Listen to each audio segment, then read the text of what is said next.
Okay, we'll start our undergrad computer science curriculum over. First, learning about variables. Variables. I mean, I don't know. They're just things that you assign values to. The end.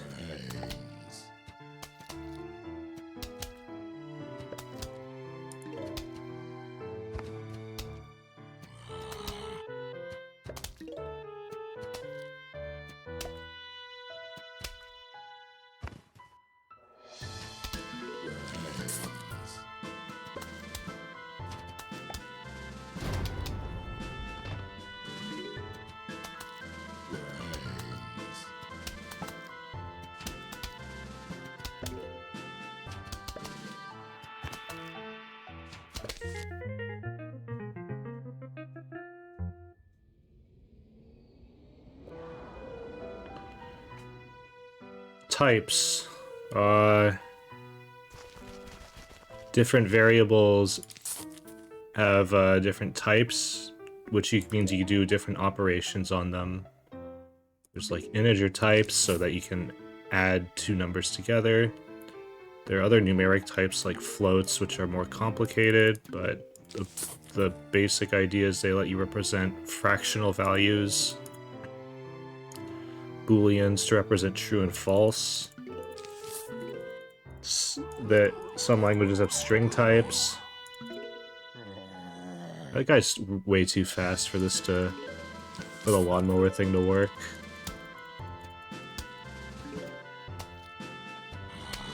But string types are sequences of characters, basically. Usually it's implemented as a pointer to the first character. And you can have like complicated types in like some languages, like lists.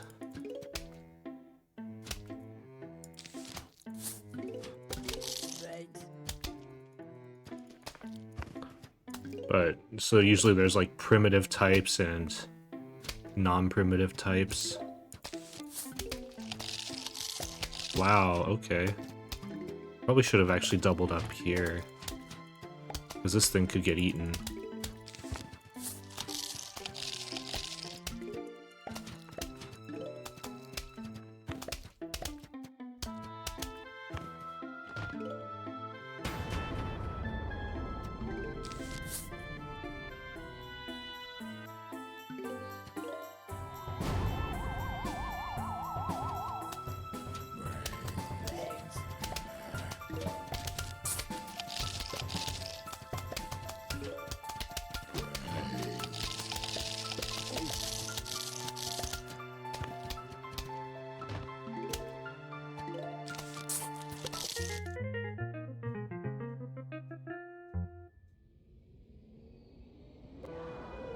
Functions. Yeah,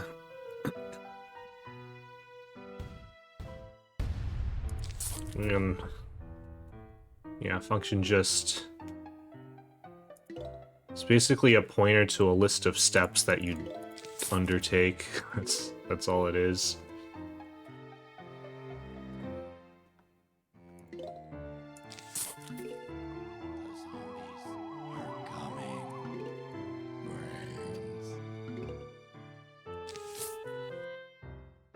So, like, when you get to 1-3, the first thing I do is plant 3 sunflowers in a column. That would be like a function in an abstract sense.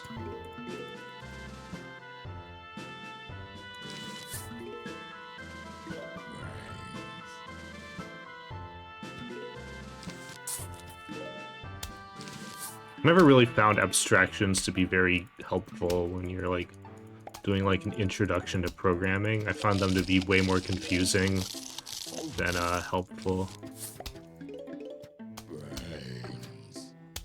Let's stall here. Shit, that guy sped up so much. Holy fuck.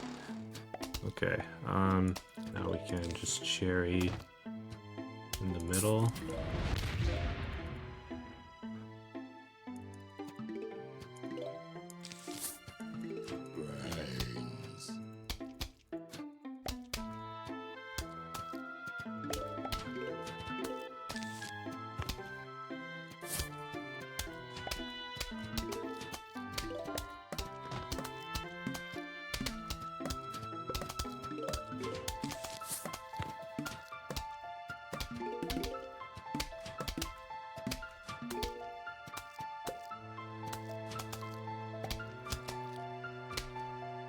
Oh, that's pretty fast. This level should be good.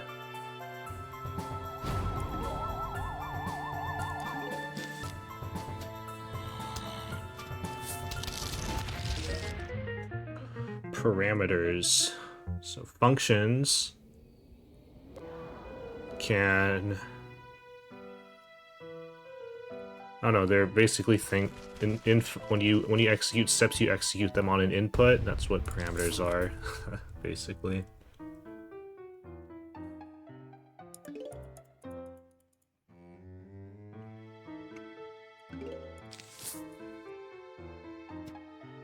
What's your favorite PvZ speedrunner? It's good. I am going through the standard computer science curriculum in this computer science speedrun.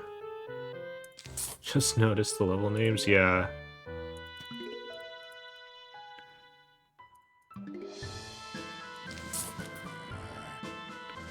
Yeah, because some people in the PvZ Discord were making the claim that speedrunning PvZ relates to computer science. So I am embracing that idea. Also, they made the argument that basketball relates to computer science. But I'm not speedrunning basketball yet. Maybe we'll do basketball speedruns. I can rename my splits to that, to like basketball things. Because if... Okay, I think that actually it's better to do this, because this was a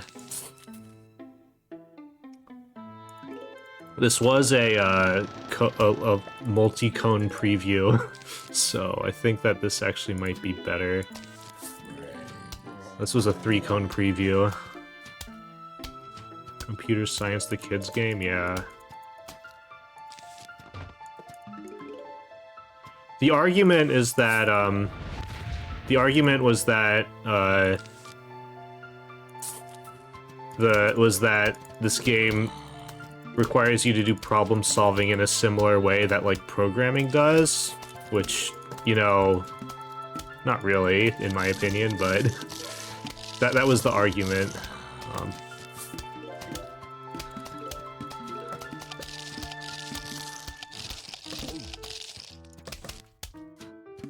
Oh, fuck.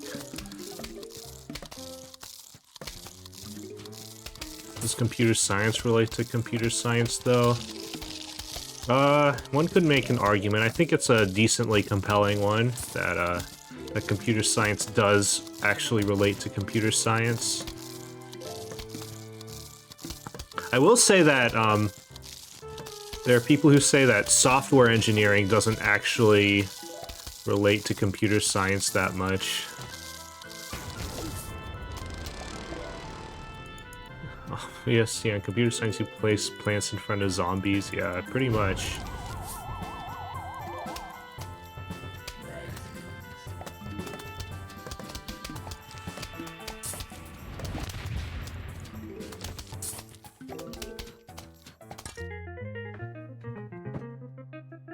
I'm saying software engineering,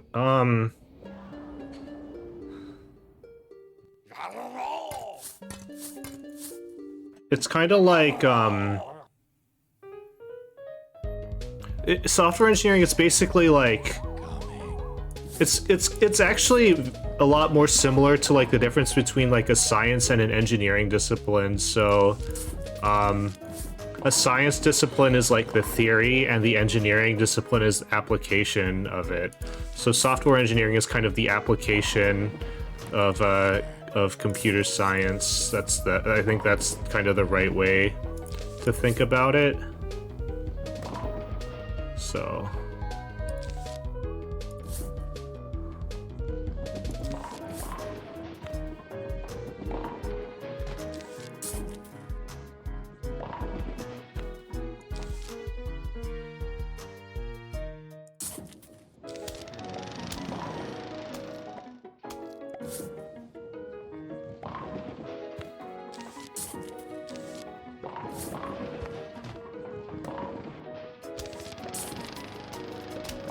So like the things that you learn as a software engineer are a bit different. Like you need the fundamentals. Like ultimately, like the stuff you do as a software engineer are like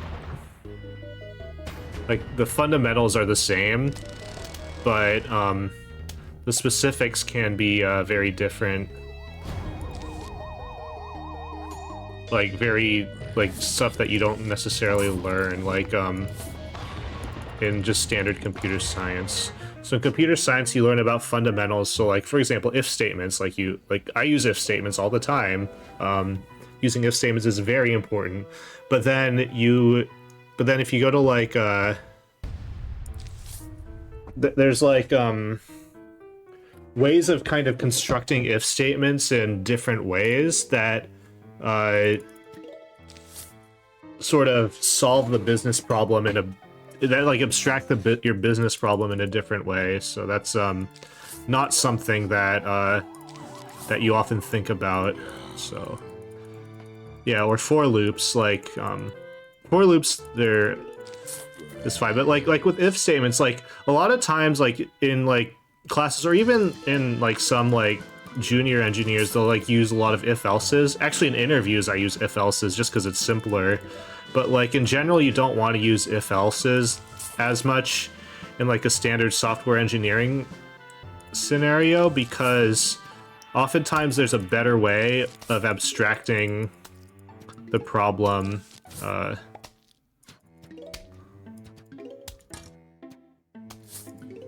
And that's kind of what the difference is between.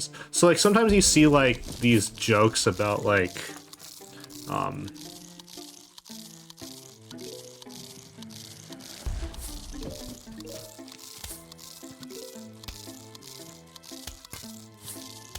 yeah, computer science speedruns.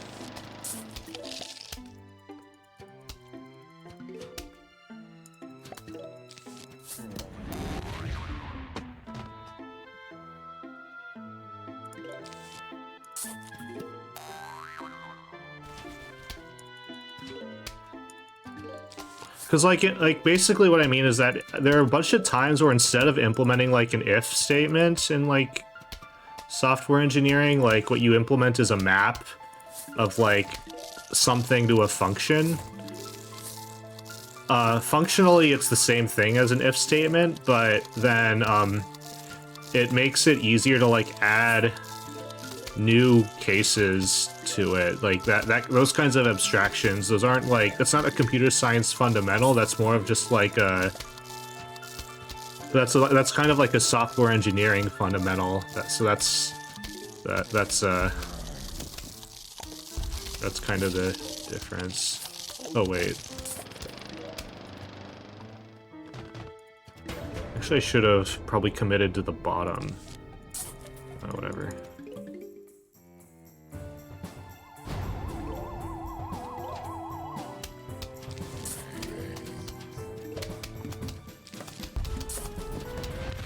But basically, it's using a bunch of different... Software engineering is more about using a bunch of different abstractions to solve a business problems, so...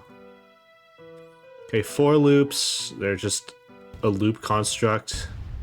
You do the same thing over it. You want to do the same thing over, like, multiple times or on a different set. Like, you want to do the same thing on a different set, on a different, like... on a different, like, value. It's nice to use a loop for that. While loop is the same thing as a for loop, except it's different syntax, fundamentally. Recursion is when a function calls itself, which is another loop construct, but a bit more of a... it's an alternate implementation of a loop, but with a lot more, but like there's differences implementation-wise between a function calling itself and implementing a loop, so you get extra stuff for free when you use recursion that you don't that you would have to like store yourself in a loop. So So like basically you have like a, I guess I didn't have like the computer organization, which is like the stack heap, and that stuff. So I don't have that. That's something I missed. But basically in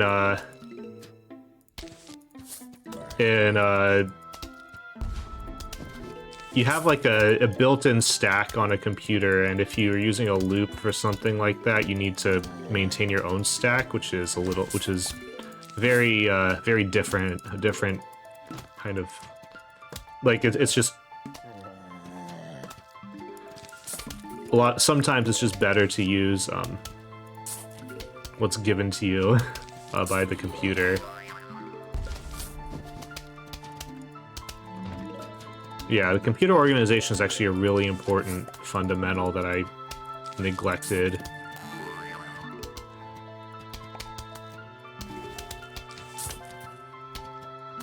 Maybe I'll have to rename some of these split names. Alright, oh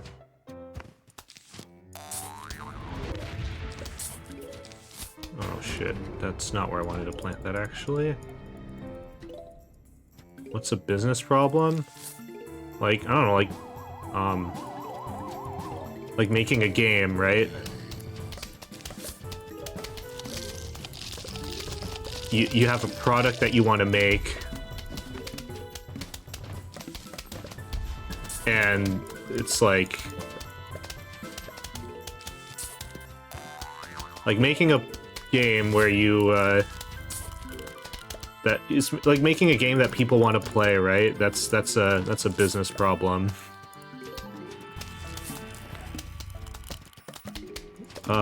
Making a website that hosts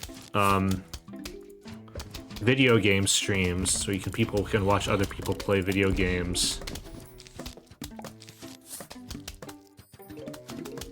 That's a business problem.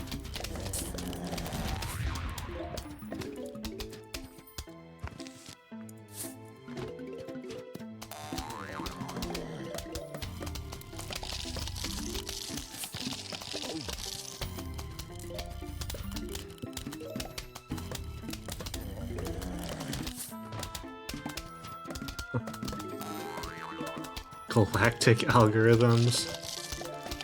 I do not. Getting your gaming fan base to stop hating you?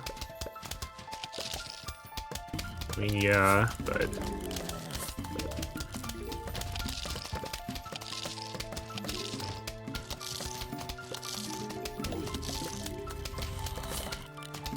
Oh, that pea shooter did absolutely nothing. Except get another pea shooter eaten.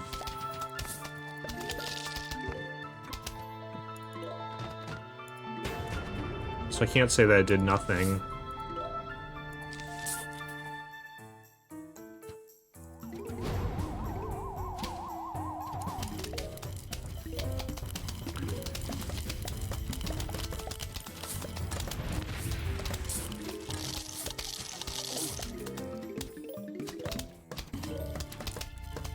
Oops.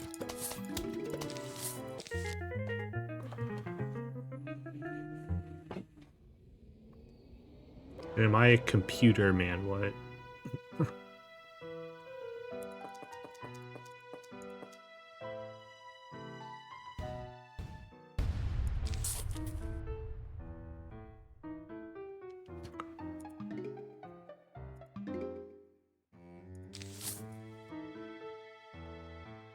But yeah, like day to day, I don't like think like I never use recursion in like real life. Like I've never implemented a recursive thing at work ever. I've worked at the same company for 9 years. I've never implemented a recursive function.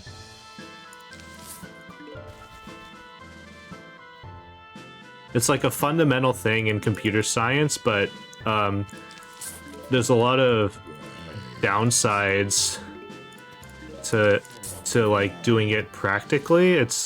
One is that it's very bug prone, because a lot of times you can get an infinite recursion.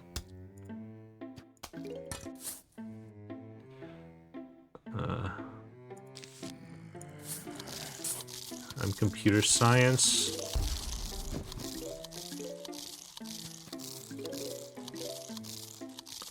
I'm a programmer for a living. I mentioned, right, that I've been, like, trying to interview at, like, places, and I've been doing, like, leak code and stuff. Oh, shit. Alright, well, I guess we're not gonna have any semblance of I'm gonna do this. This sucks.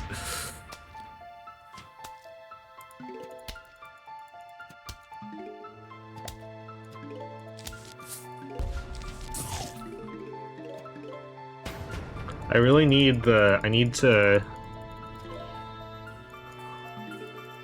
I really need this, walnut here. Oh, God.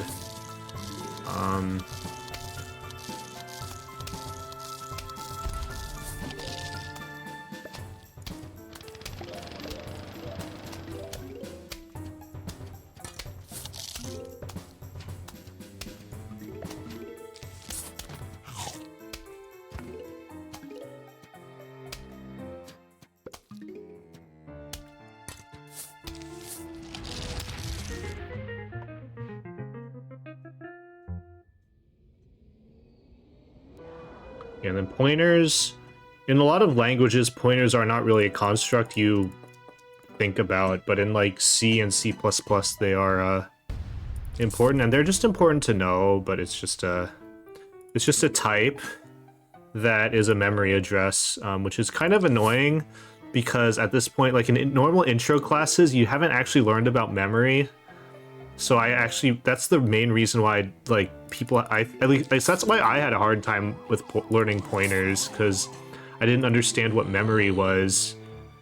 And I didn't understand what memory was until I took computer architecture, and it, like, really bothers me that people just abstract pointers away with a fucking arrow. And I'm like, dude, what is an arrow? Like, what?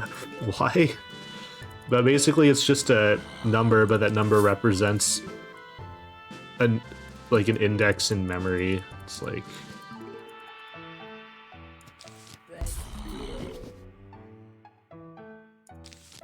Yeah, I have a lot of issues with the way that pointers are taught, or I think they're just taught too early.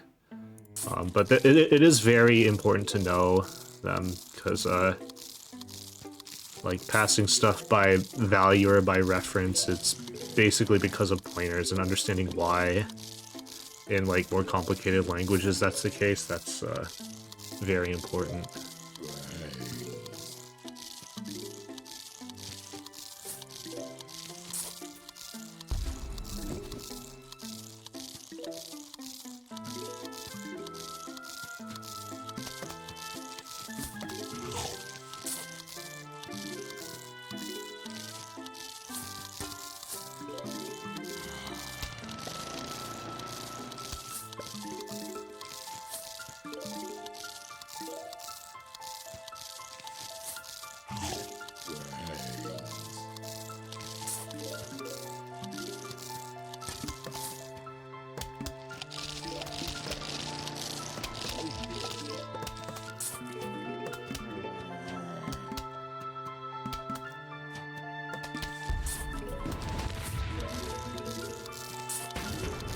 I have one repeater out.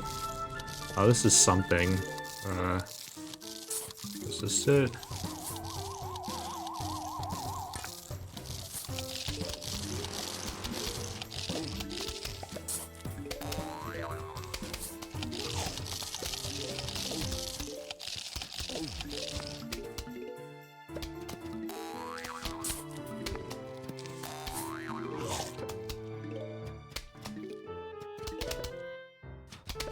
Fuck.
Yeah, this is not my style of play, but it's what I had to do. I hate playing like this. It's so hard and so uncomfortable.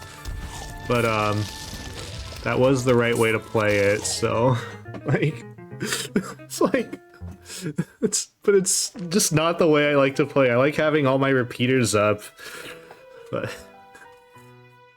Jesus Christ. Yeah, and then classes is it's an a class. All a fucking class is it's a pointer to a bunch of variables and functions. That's what a class is. But because you learn about classes before you learn about pointers, or at least I did, it's just more abstractions. Like, I don't know, the abstractions are. I find the abstractions more confusing than anything. Missed the pointer part. Yeah, pointer. It's just it's hard to say because like all a pointer is it's a variable type where it's just a memory address. It's just a memory address. It's like that's all it is. Like, but the thing is, it's hard to understand that when you're starting out because you haven't learned about what memory is. So that's the. But like when you're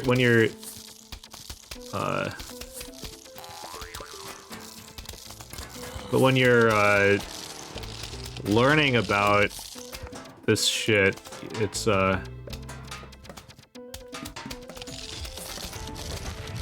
like, I don't know, I have a lot of issues with like the order that we learn things in computer science classes. Because it just didn't work for me. I got very confused when learning about pointers, and everyone gets confused learning about pointers.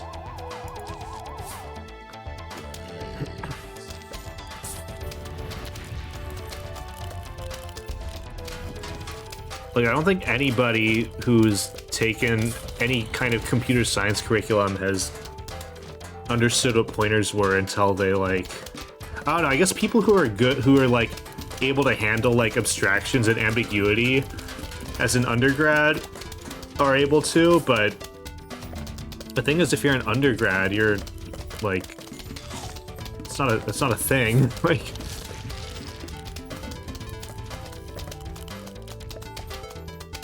Like the way that you have to learn computer science is you have to know that everything will make sense later, because you will learn about computer architecture and then pointers make so much sense that it's like the only other way to think about, like, it's like the only way to think about anything. Like once I took computer architecture, I was like, yeah, obviously pointers are like incredible, but you just don't understand that if you don't understand what memory is, and there's no way to like actually understand what memory is until you do computer architecture, or at least for me, there's no way to understand what memory is without doing computer architecture.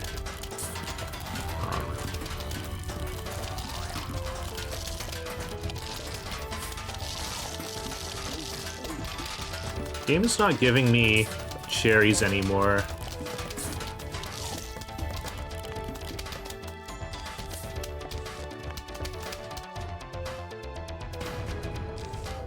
Oh, whoops. Let's do this.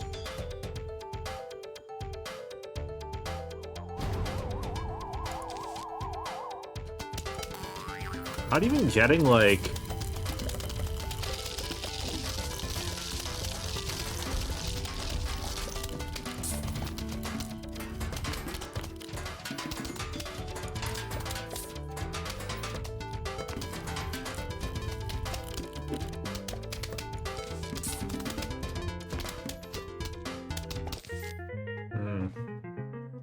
Well, that was a 110 that happened. Yeah, so linked lists and array lists You want a structure that where you want to store multiple things. That's so 110, that's kind of intro. One day is like intro to programming. 210 night we start getting into data structures. So oftentimes you need to store a lot of things, and you need the ability to add more things to that. We like to call those lists. So like the idea of a list is you add things to the back of it, I guess. You can remove things at any position. You can also add things at any position technically, but then there's generally two implementations of a list. One is an array list, the other is a linked list. Both are very important to learn. You'll generally be using array lists if you ever work in programming. Genius way, yeah. Well, you're not really learning, I'm just giving a super high level.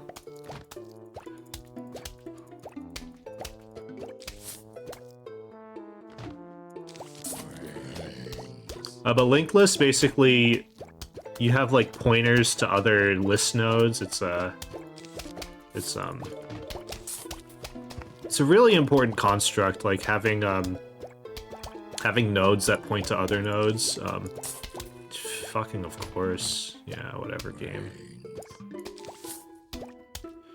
Then yeah, and then 2.2, it's stacks and queues, which are basically like they're basically lists, but with additional like properties. So a stack is you only add things and remove things from the end, and a queue, it's you add things to the end and remove things from the beginning. You can implement those in you can implement all of those using linked lists or array lists. It's like kind of an extension of all that, so.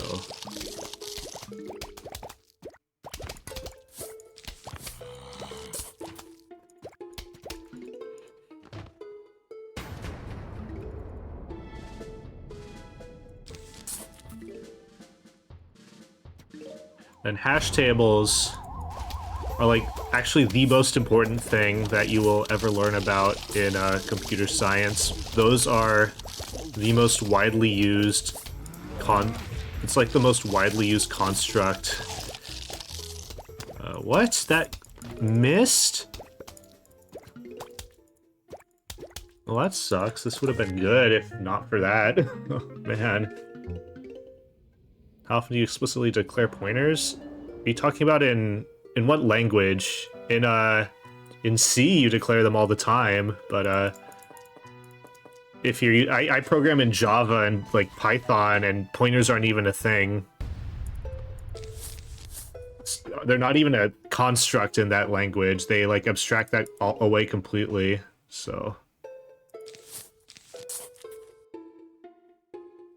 hash tables are, yeah, exactly. Hash tables are the main thing. So what a hash table is you so basically if you have an element, what you do is you run a hash function on it, which basically what that does is that just converts it to a standard. So like let's say you have like a string, you basically convert that string into a number, into an array through some function, and then you use that number as the index into the array that you put that particular thing in. The nice thing about that is the time complexity of hash tables is very good. It's very fast, practically speaking. So even though, like, in the actual worst case, you're not actually doing things in, like, constant time, it's in practical terms, you are doing things in constant time. There was a LeetCode medium problem that, so there was some guy, he was like bragging about how he's like, I didn't know how this was a LeetCode medium problem. It's basically finding the majority element in a list. And it's like, obviously, like you can use like a hash map for that, right? It's like, that's not hard. But then there was like the requirement to do it in constant space. So if you're using a hash map, you don't do it in constant space. So then then people were making fun of him because he was like, yeah, you clearly didn't try the constant space version if you think this was easy, because this is not easy.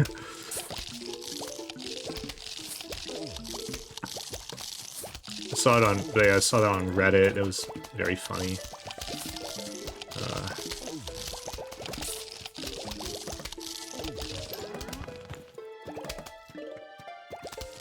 Okay, we're gonna just let this happen.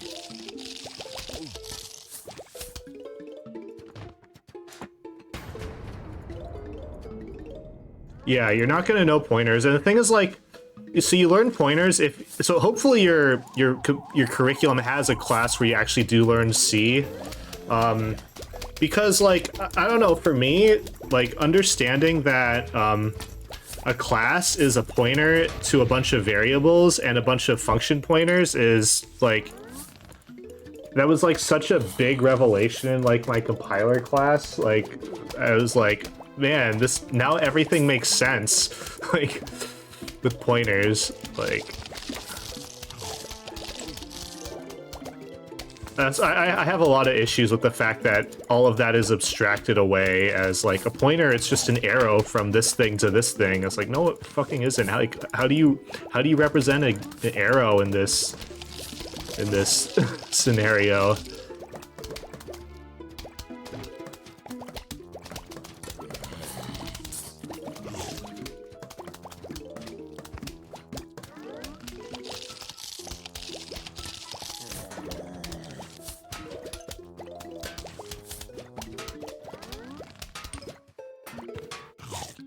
That was so slow.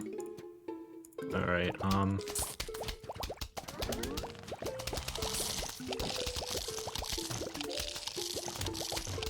C and C++ though, C++, it's a very... Yeah, it's a thing in C++ as well, so... And C++ is pretty widely used in a lot of things. Like games all use C++, so...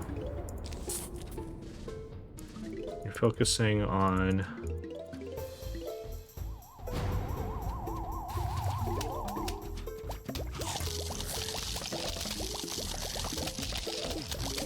Okay, I still think this is the correct cherry.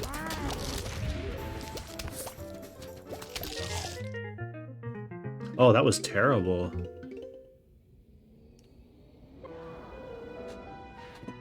Yeah, but hash tables are very important, and you can build hash sets and hash maps. Hash map is how you solve most interview questions. Or not most leak code questions. And a lot of I interviewed at Meta. They literally asked 2 leak code like easy questions, which is really stupid. But like I personally, like, I've had other interviews where they actually ask you, like, the type of question is, like, very easy, but like it's more about, like, designing your classes in a certain way. It's more like object-oriented design rather than, like, straight-up algorithms. Like a straight-up algorithm trivia question. Like, do you remember this thing from undergrad? Or, like, do you know the pattern for like, solving this class of problems? And it's like, yeah.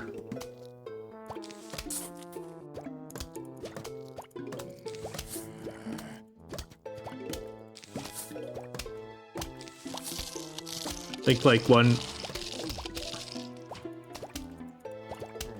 What was the question that I got in, like, one of my last interviews?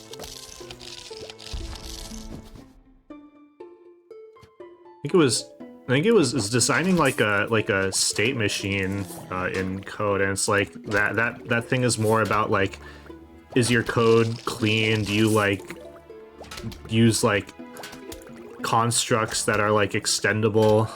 It's more of, like, a software engineering thing rather than, like, a computer science fundamental thing, which I like a bit more. One, because I'm more prepared for that kind of thing rather than like how you find the majority element in a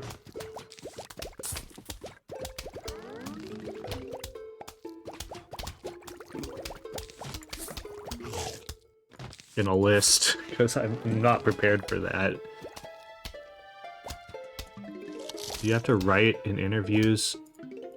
No, you write. They usually have like a thing where you write your code in. But then again, like that's how the game is played. If you want a job in this field, you gotta go through the leak code questions.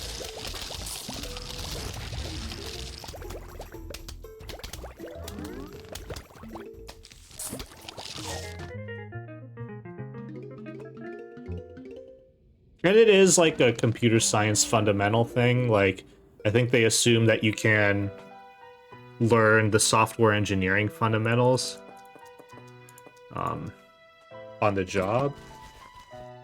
Because also, like, software engineering fundamentals, some of the, like, the practices, like, the fundamentals are fine, but the practices that people actually use vary between teams depending on, like, how fast they want to move. Anyways, trees and traversals. So trees they're important. I don't like actually use trees myself ever, but like there's implementations of maps that like use trees that you can use because basically trees are like linked lists or an extension of linked lists, except a node can point to two things or multiple things, I guess. The other thing about trees is they're like unidirectional. They only point downwards. And organizing things in this way, you can, it's like a way of it allows you to organize your data in certain ways to make searches a lot faster. So, they're very useful for a lot of applications, but just generally a lot of those applications that they're useful for have already been solved, so you don't really use them, I'll say. And then graphs are actually a more general extension of trees, because graphs you go in sort of any direction. So you can have like things point back to each other. And you can have things point in a circle. I also don't really use graphs very much, but again, for the same reason that the problems that you use graphs for are kind of already solved. So that's the main thing, is that a lot of the computer science fundamentals are really useful, but you don't use them on a daily basis, because all the problems that would use them are like smarter people than you have already used those structures to solve that problem. So it's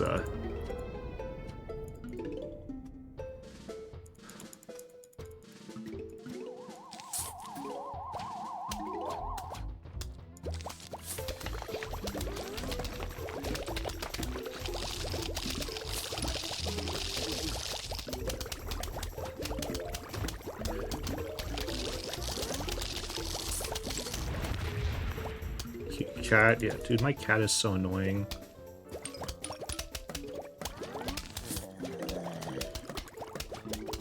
Guys, did you know that basketball relates to computer science? Because I didn't know that. And to be honest, I still don't know that.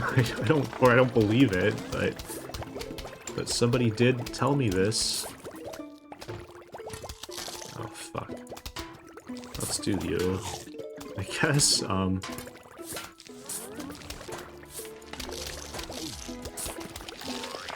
That's my cat annoying? She keeps scratching me. Oh, another diamond. Okay. Nice that I'm getting diamonds. Alright,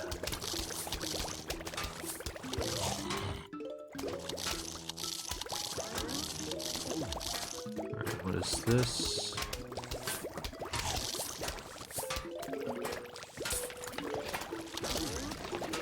Where are you?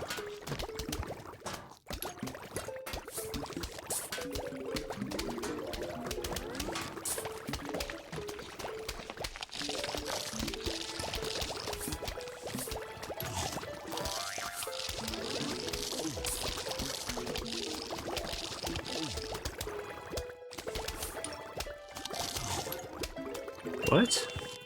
Oh, another diamond. That's hilarious.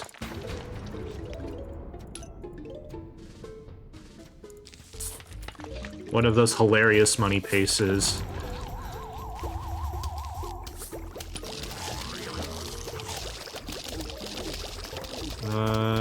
Which one do we... What cherry do we do? I guess this one? Oh, that's 2 cherries, but I did get I got a cherry in the last run attempt, or sorry, that was 2 diamonds. I got a diamond in the last run attempt before I killed it because I fucked up 3 and got really mad, so I reset it. 3-3, having walnut is actually like a detriment because having walnut inspires you to use your lawnmower to get mower value, and using your lawnmower to get mower value in 3-3 is terrible because what you want to be doing instead is setting up repeaters, but it provides basically the wrong incentive, so... You got a 3320 in SOI. Is that like... What's a good time? What time do I have? I have a 20... Okay, SOI... So are you seriously saying you recommend that category, like, actually, or are you memeing? Because... That category... The most annoying thing about that category is the croc fight is at the very end.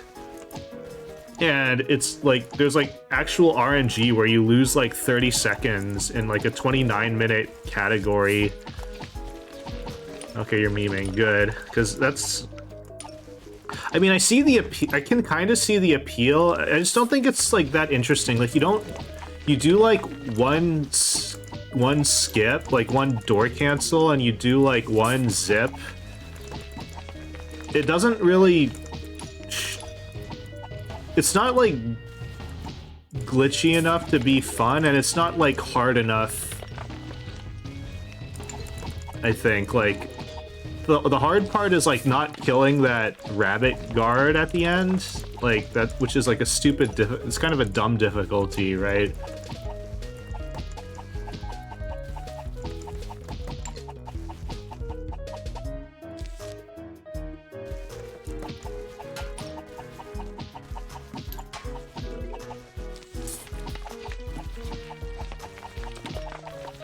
Have to hope that they don't go into the middle.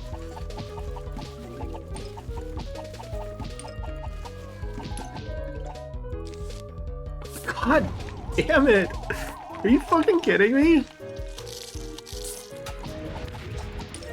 What the hell? That's so stupid.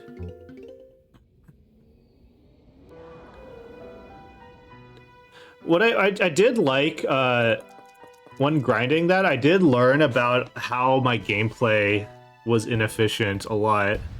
You learn a lot more about that when you're doing a short category rather than a long category.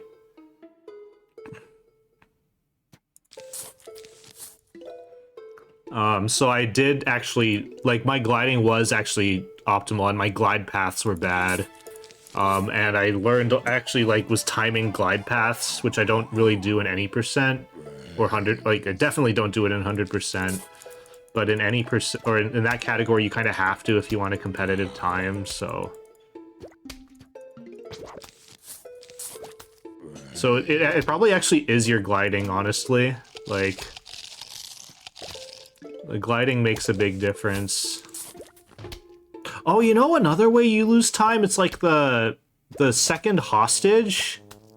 Like, sometimes the game just doesn't want to interact with him for an extra 5 seconds.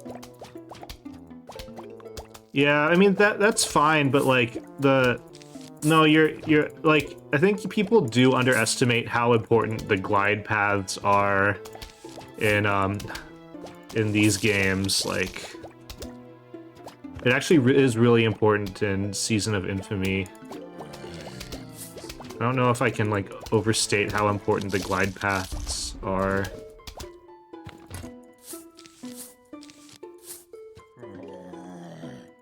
Okay, sorting algorithms. This is like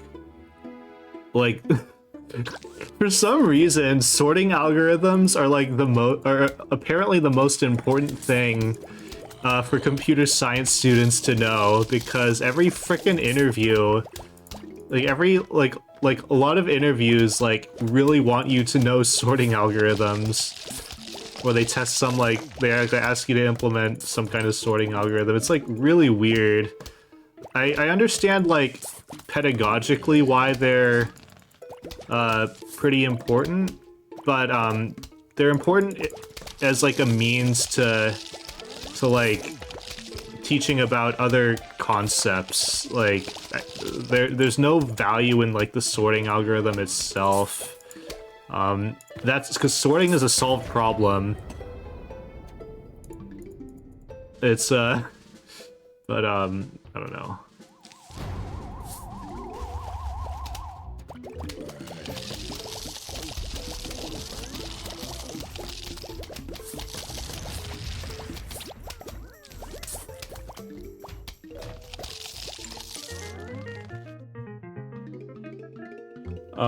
But yeah, they're a means to an end, I think. Object-oriented design, that's a very... Oops. It's an important thing. If you're doing software engineering, you have to know this. It is unbelievably important to know object-oriented design. It's basically the idea is you abstract your business use case into objects, so... And then there's, like, inheritance and stuff.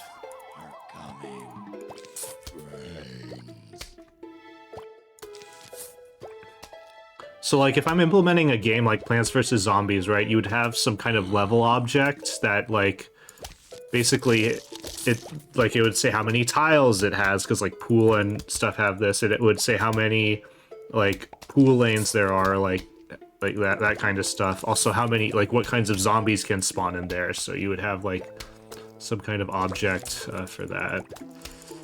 Fuck off, this is why... Oh. Having, like, a pre-planted would have been nice, but I didn't have the sun production for that.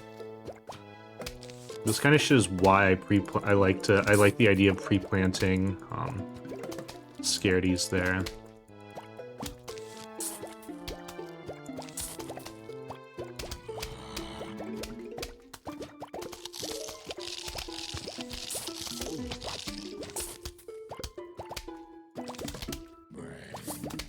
I'm gonna do that. Well,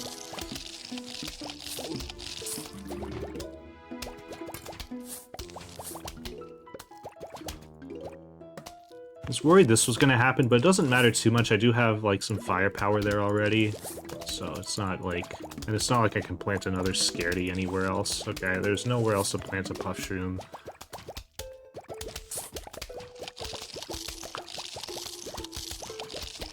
And inheritance, it's kind of like an extension of object-oriented design, where you have types and super types and subtypes. So, like, you have, like, a type plant, but then a subtype of plant would be like puff shroom or sun shroom. So,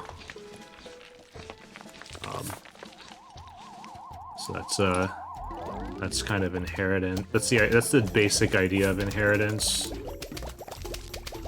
It's just another way of, like, organizing your business use cases, or framing your code so that it actually tackles the business problem you're trying to solve.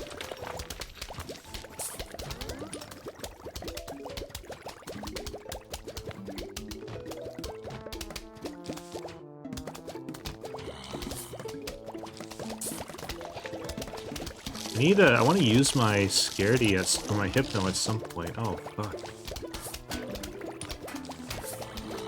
Alright, well, let's bust this. Hopefully I can use the scaredy there. Oh, I can. Yes, this is why busting in the front is important.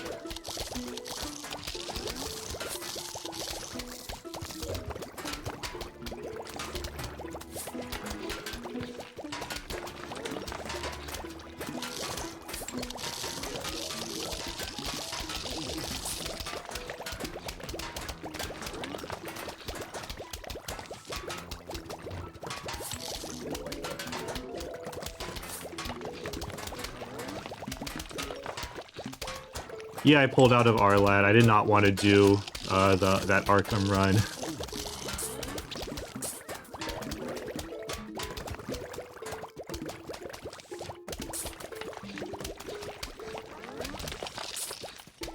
I like unsubmitted all my submissions because I just was like I had no desire to like practice that.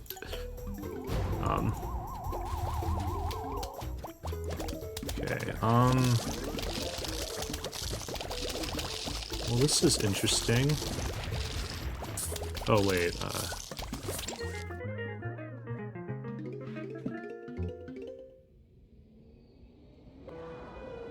What is this? One thing to help learn a coding language?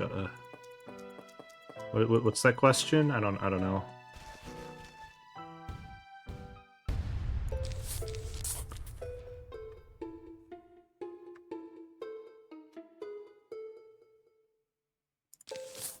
Yeah, I used to submit to a lot of marathons, but then eventually, like, I realized that doing a marathon ensures that you run a category that you might not be in the mood to run.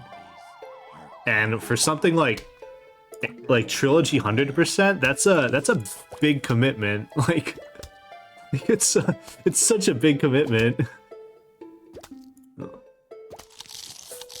It's like a lot of prep that I have to do for that. It's like, and if your heart's not in it, it's just pain. Your English is bad. I mean, one thing. I mean, if you're in, there's no one thing. Go to college and and major in computer science. That's like the only thing I can. That's the only advice I can actually like give you. There's like no easier. That's like by far the easiest way. Like it really does take 4 years to learn the fundamentals. It's not, and there isn't like much of a shortcut to it either. Do I know coding? Are you fucking? Yes, I know coding. I've told you guys where I work, right? Like, or at least in my Discord, I've mentioned it before.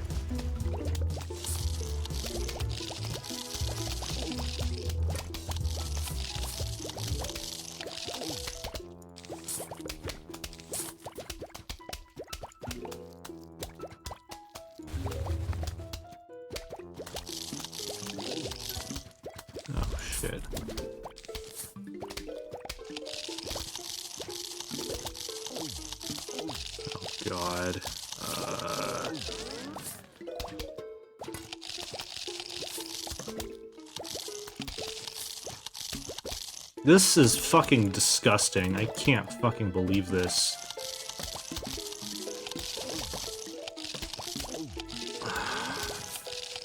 The dancer spawned like another set of backup dancers and I can't do anything about it.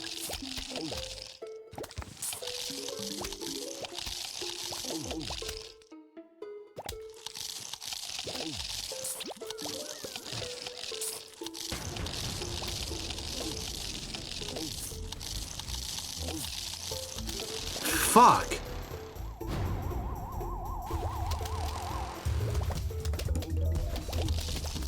Oh, okay. This is actually fine, I guess.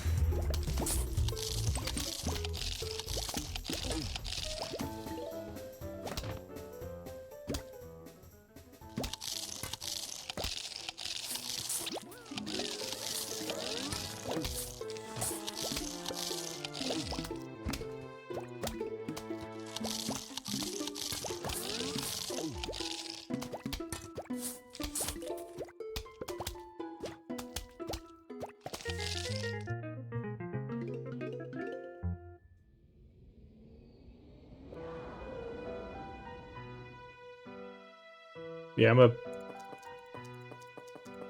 I program for a living, so that's why I'm able to have the time to afford to do this, or not have the time, but have the money to afford to do this and make the $200 a month from this.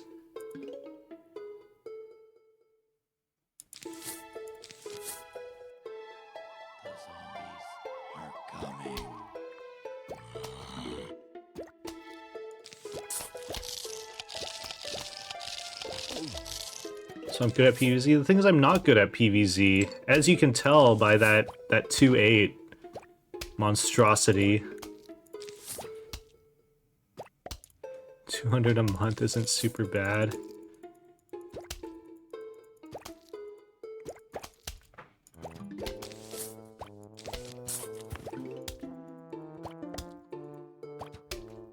Studying CS, yeah. Yeah, so interfaces are really important, actually. For, again, it's abstracting a problem.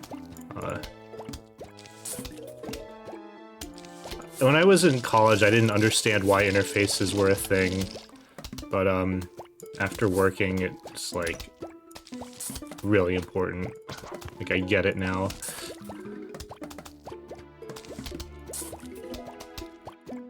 I think, like, they explain, like, in classes, they, like, explain why you would want an interface, and they give you, like, these toy examples, but I'm like, it doesn't really it never really made sense to me until I saw, like, an actual reason and a consequence of not having it as an interface. That's the thing. Thanks for the good luck.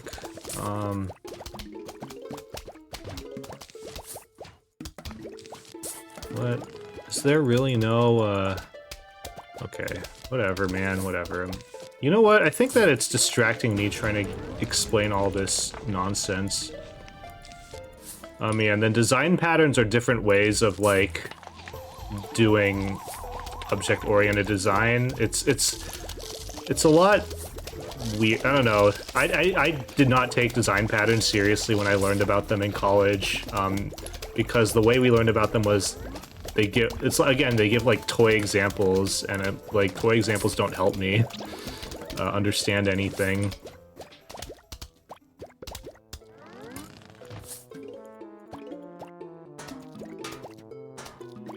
I really needed this to not be a thing.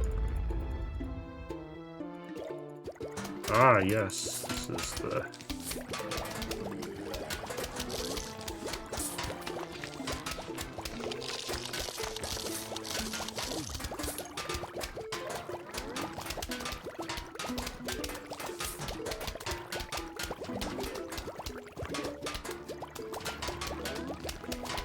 But yeah, I think design patterns are good to know because everything is written using a design pattern, and different design patterns make various amounts of sense depending on the use cases. So it's good to know them just so that you might like save yourself time years down the line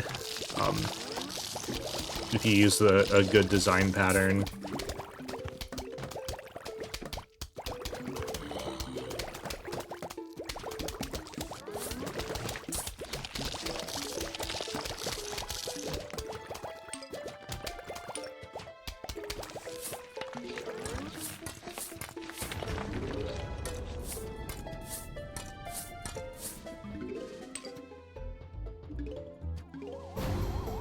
Alright.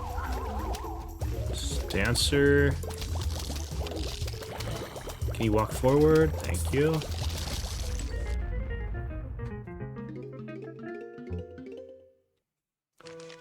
Alright, so yeah, this is our design pattern level. Yeah, 3. So this is night.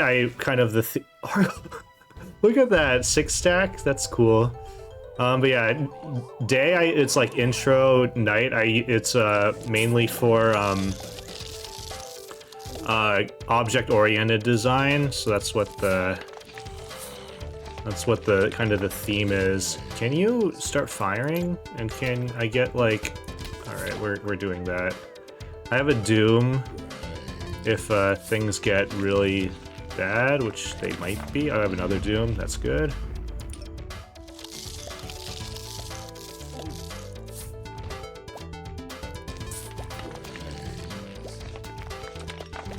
Alright, we'll do this as well. Ugh, that sucks. Hopefully we get a 50% rule on these two guys, I guess, so that I don't have to worry about this. We can just let it go to the mower.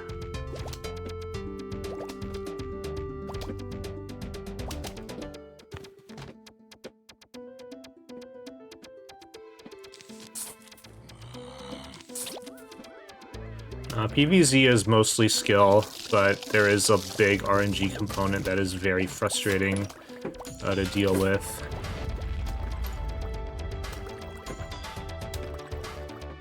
Okay, we'll do this.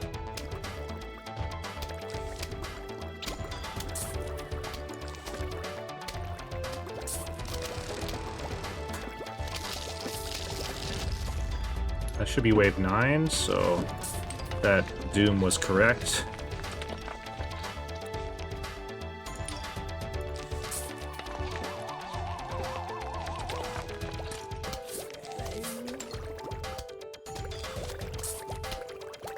You know, given that like I do a lot of programming, I would have thought that I would have been more interested in like actual ROM hacking, but I just never got into it. I just didn't. I don't know. The barrier was a bit too high, and I also don't really like doing programming outside of work anymore. So,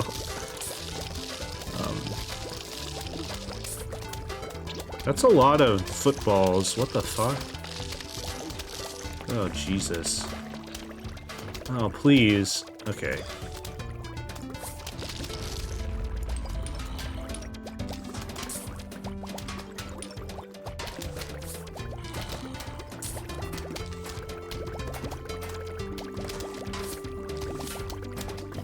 Oh, shit. Okay, that was fucking stupid.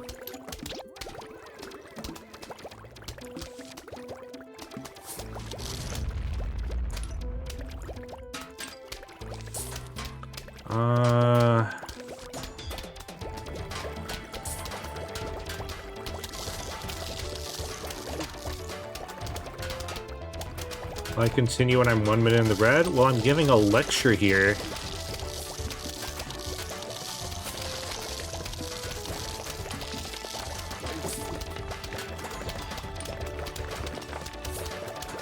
Alright, this is wave 9, but I don't really have... Okay, I have a Doom, so this is all fine then, actually. Oh, but this guy actually... not great.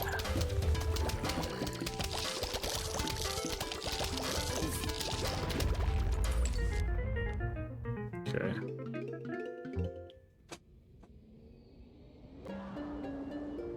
Okay, so discrete math, it's basically Boolean algebra, formal logic, that kind of thing. It's pretty important. Just because a lot of stuff builds off of that, a lot of algorithm and stuff builds off of it, and I don't know. Also, like if statements, like it's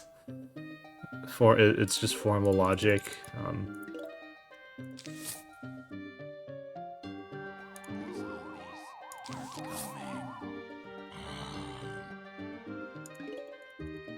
There's a reason why it's a fundamental that you learn in any computer science curriculum.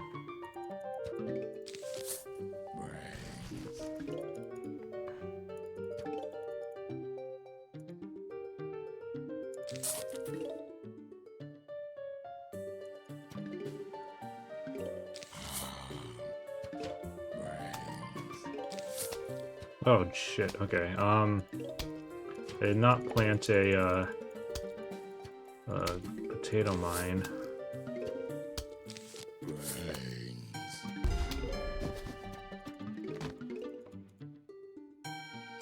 Okay, we're gonna save this for,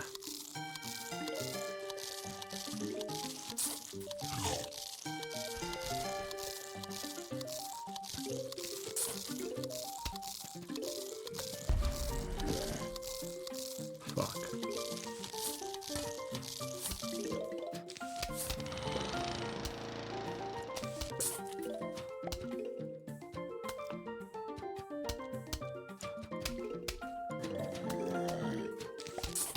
Oh no, I should have planted that there. Oh fuck.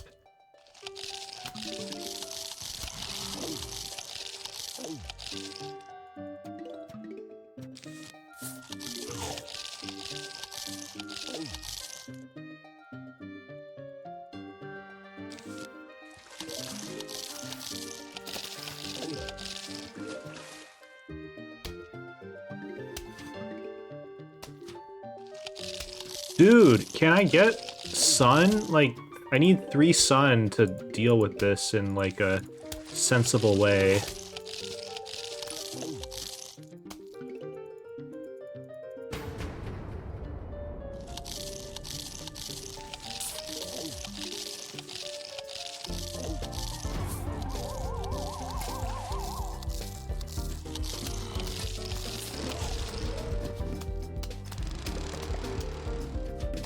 This sucks.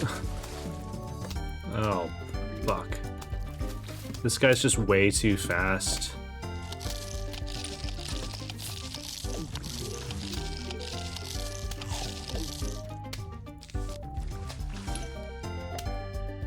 Probably should have cherried instead.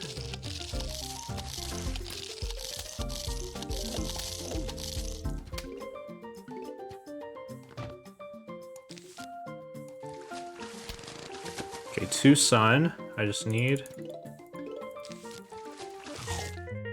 That was terrible. Alright, time complexity. So you have things called algorithms, which are a step of things that you do. And you want to know roughly how well that algorithm scales with your input. So that's time complexity. It's if you're getting a job in computer science, and just in general, if you're trying to get a job as a software engineer, time complexity and space complexity are incredibly important to know. If you do not know that, you will be dead. You will be dead in this field. So.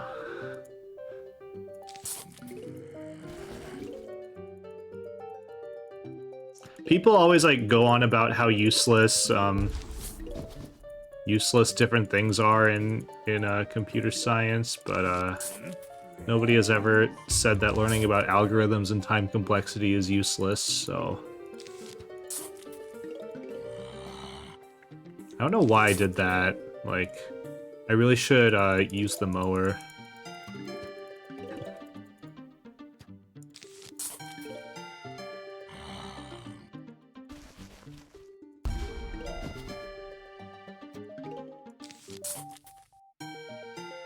Dead period. It's also like important to know because like people will like implement really bad algorithms, and it's good to like know that. Like if you see a lot of nested for loops, you're dead. If you you have to know it. Like if you like, you will not make it in any CS program, or you will never get a job if you don't know it. That's what I'm trying to say.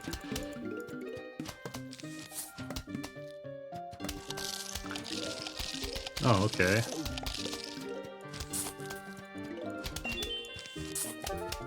Hello, Ryan.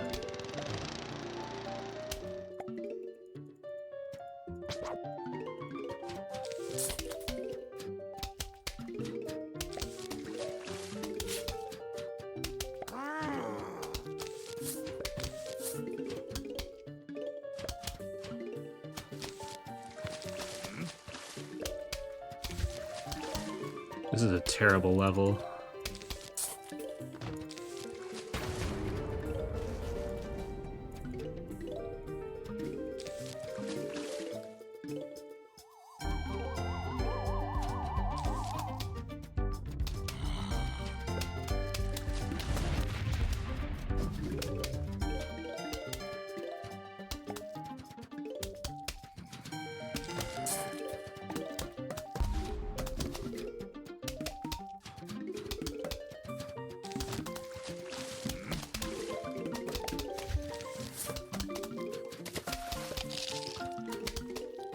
It's like every job interview, it's like, solve this algorithm and what is the time complexity? Like, it's, I don't know, I just, like I can't overstate just how important it is to understand it. Like, I don't know, like,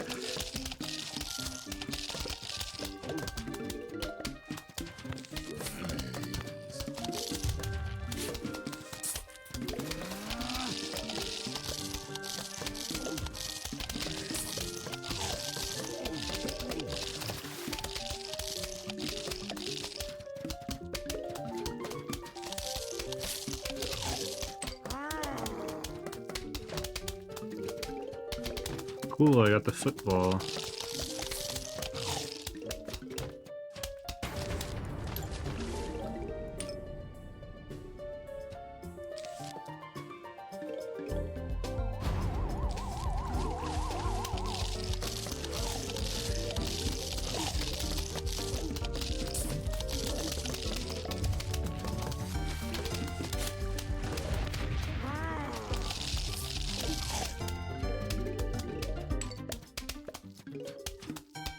Shit.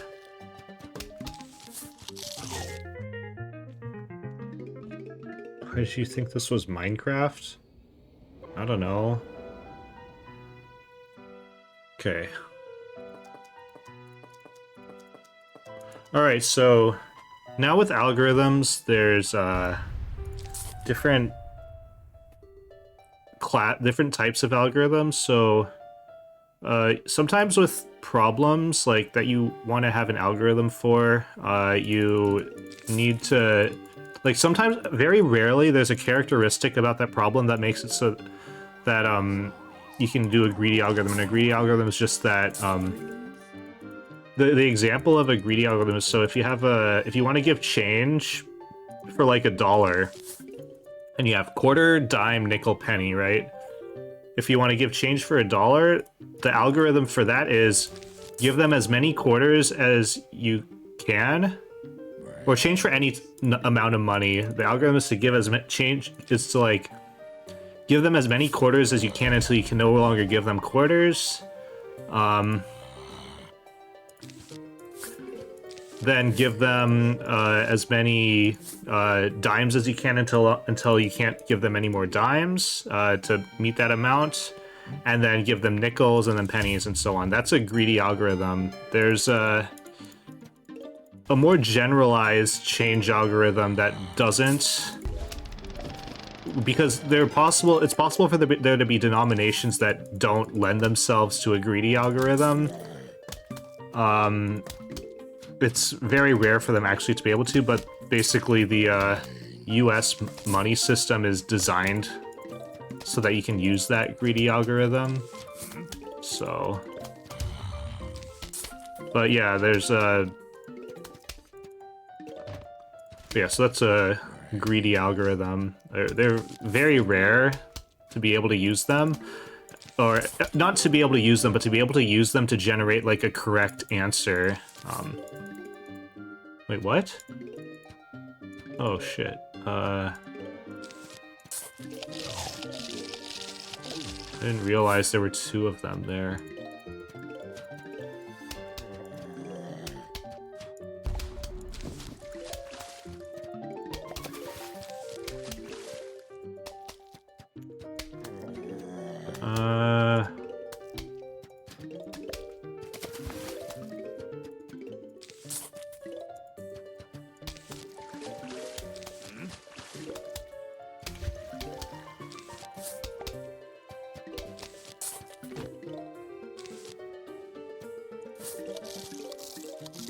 Wait, what?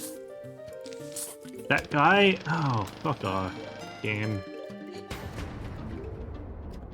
Why am I continuing this shit run? Oh my god, are you fucking kidding me? This is so bad.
Should really not be talking about computer science in this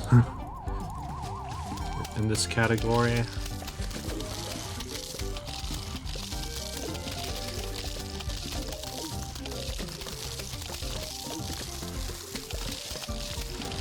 Oh no.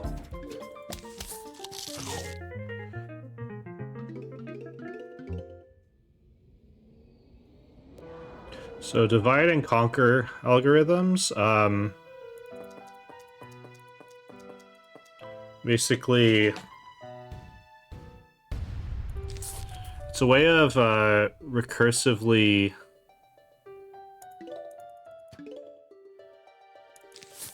doing things so that you can kind of reduce the time complexity of something, but by doing, like, you do half of something and then you do the other half. Basically, if, like, sometimes, like, so with time complexity, there's some algorithms that are, like, linear algorithms, so what it is I have, like, a list, and I want to find, like, the largest element, so you iterate through that list.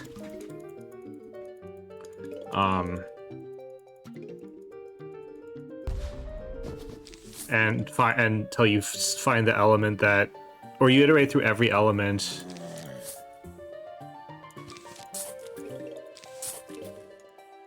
And then you if an element is higher than the largest element you found so far, then you then you consider that to be your largest element. That's I guess how that kind of works.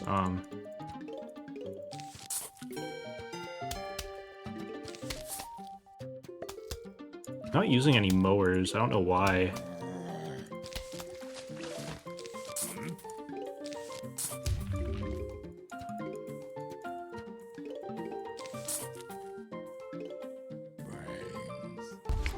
But divide and conquer, it's basically like you split, like, that list in half, and then you find, like, the biggest element on the lower half of that list, and then on the upper half of that list. For that particular problem, it's not that useful.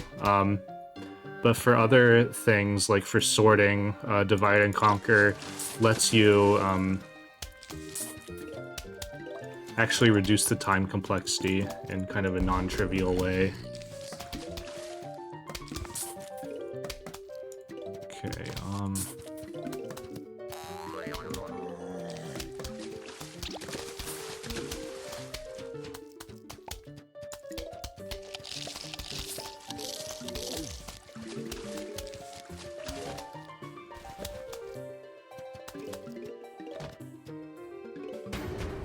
So like I think like the one I always like is merge sort. So the time complexity of sorting in general, a lot of times when you naively sort something, your time complexity would be like quadratic.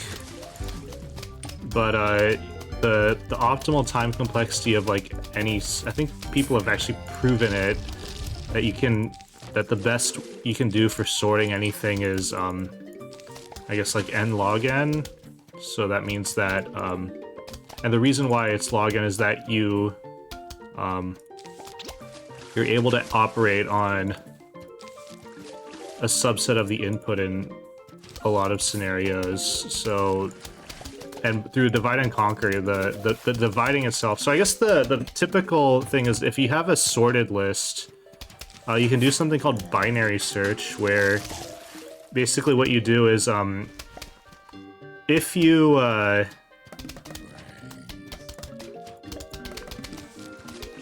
let's say if you want to find an element in a list that's sorted, you could go through every element and find until you find that element. So it's like if you have a dictionary, you could start at the first page and then you could go to the second page, see if you have the element. You could go to the third page, see if you have the element.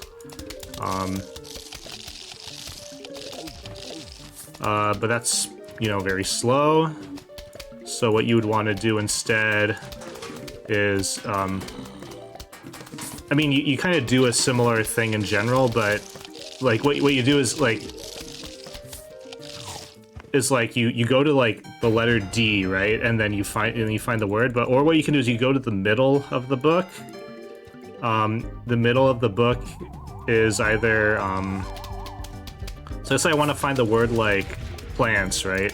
You go to the middle of your dictionary and see what the word is. If the word is like leaf or something, then you know that you need to go to you need to go further into the dictionary. But if the word is like, and then if you go further and the word is like the middle word is like watermelon, then you need to go earlier in the dictionary. So that's what divide and conquer basically is. That basically you're splitting it and discarding half of the dictionary every single time. I guess that's not really divide and conquer, but then that kind of builds off of divide and conquer. It's like by doing that kind of division of your input, you're able to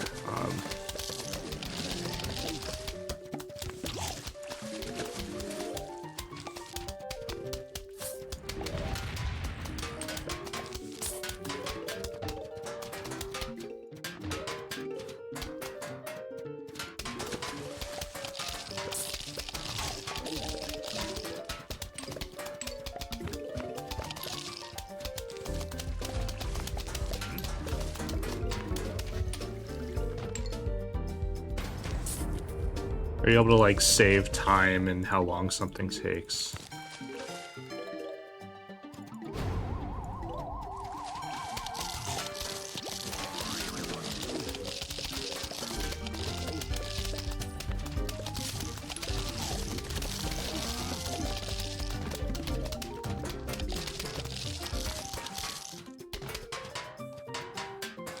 Oh, should have squashed that.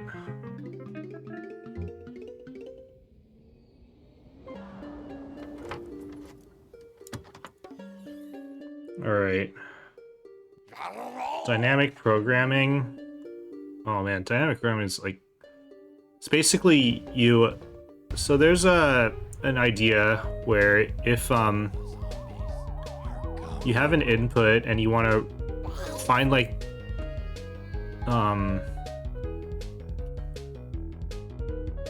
If you want to like find an optimal thing and like based off an input, what you can do is iterate over all the possibilities of that optimal thing. It's called a brute force algorithm. Dynamic programming means that you can actually memoize parts of it. You can store it. You can store parts. You can store answers to a problem, or potential answers to a problem. In like an array list, basically, or in a table.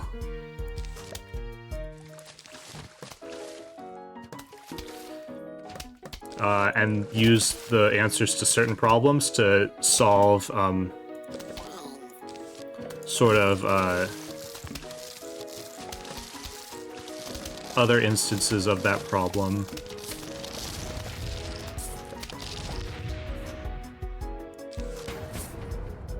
Not everything can use dynamic programming. But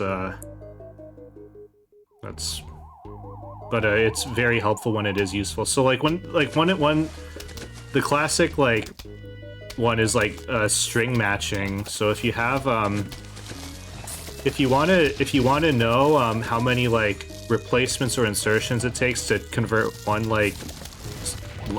string of text into another, you use dynamic programming for that. You'll need to, I don't know, I can't like explain it verbally, I don't think. But that's it's like fundamentally what it is you're able to solve a problem up to a certain point, and then you can use the answer to that problem to solve the remainder of the problem. That's basically what dynamic programming is.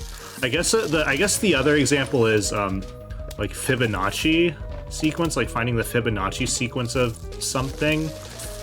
Basically, like you could theoretically like do a weird recursion for that. You can use like recursion for that, but it's better because like to store like the intermediate values and do it iteratively, it's more, the time complexity is better.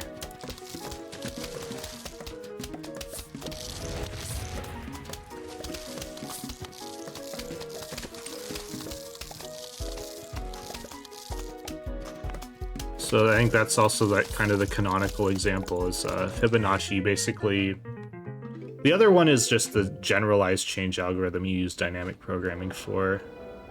So branch and bound, that's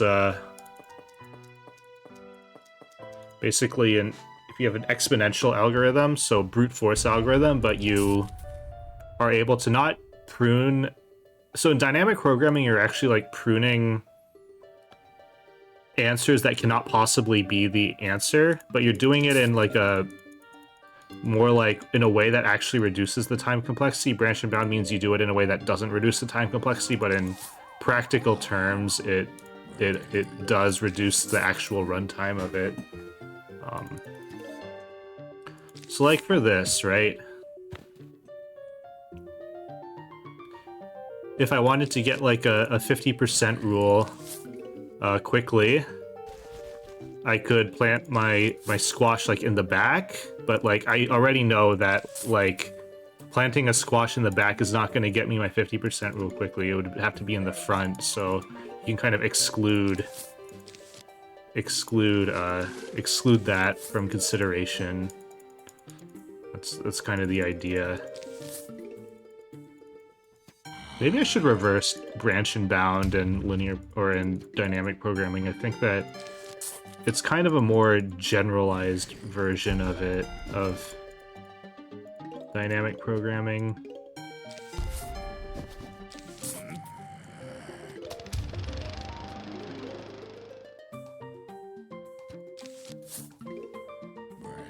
Shit. Linear programming is, it's just a way of optimizing linear functions. I don't really use it, but I'm pretty sure that, like it's a machine learning type of thing as well. That you would do that kind of thing in machine learning. What the hell? Just die? Yeah, thank you. Thank you, game, for doing what, you know, makes actual sense. Really appreciate that.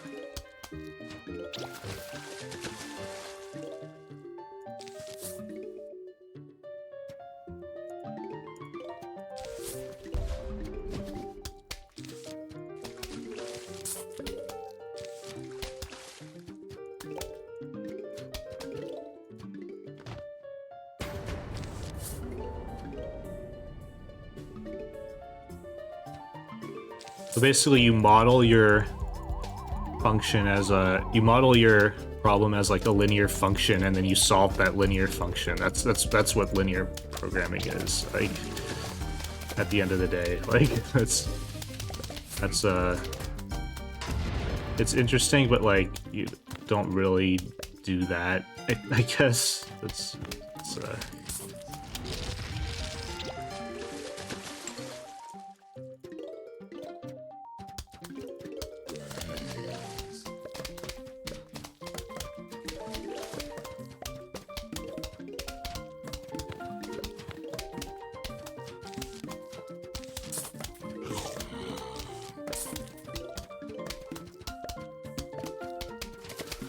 Alright, what is happening? Okay, we'll do this, I guess. Hey, I managed to save the mine. Nice.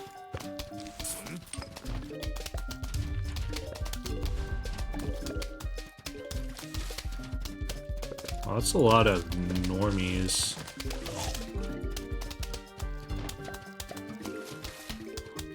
Eight,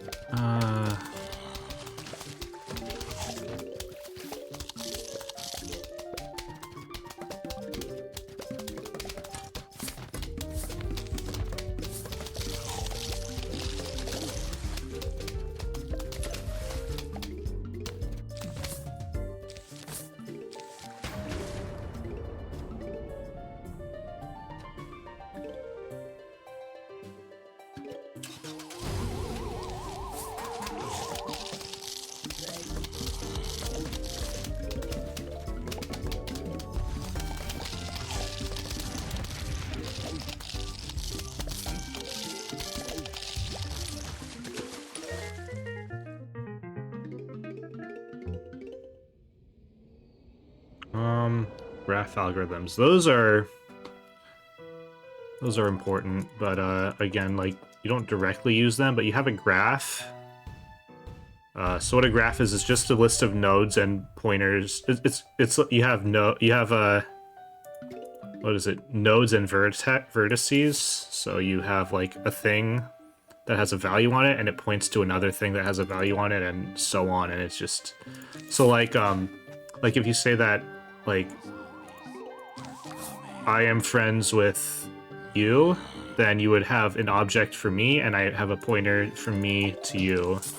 So like that, like when you're looking at, like, when you're thinking about like that kind of thing, that's a graph. And so when you want to run algorithms on graphs, or algorithms on like friend lists or something like that in like social networks, that's you're going to use a graph algorithm for that. So in that sense, graph algorithms are actually like very important. But specifically, like, a lot of those things are kind of solved, though.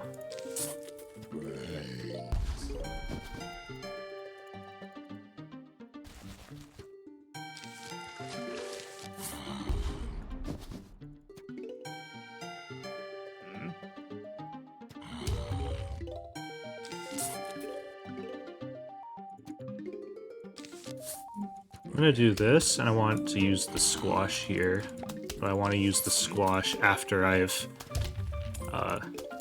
caught up on repeaters. Cool. Oh wait, I shouldn't have done that, actually.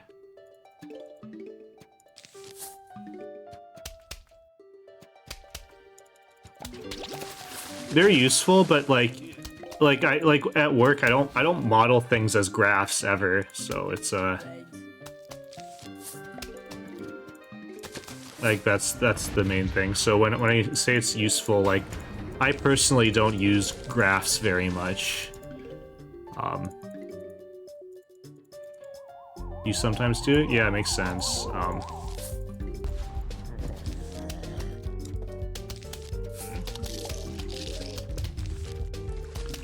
That's why I like never liked when people like talk about how useful something is, like, because it really depends on like the particular person, like different people use different things. It's like, oh shit, this is not gonna work. Uh-huh.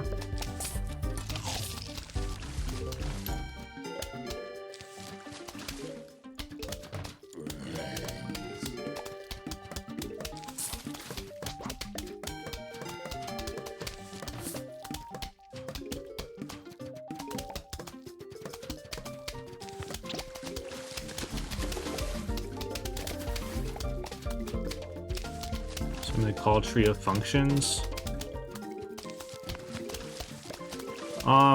I mean, that's more of like a stack, right? Like, or are you referring to something else?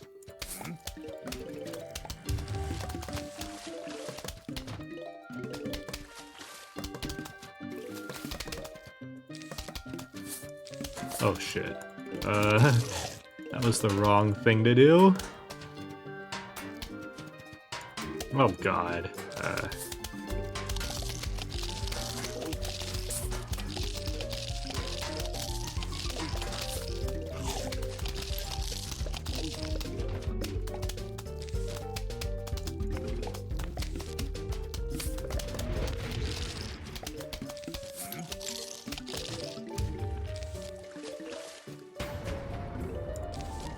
I guess, I guess one thing that's also useful is that, like, knowing tracing through, like, the dependencies of, like, packages that you use,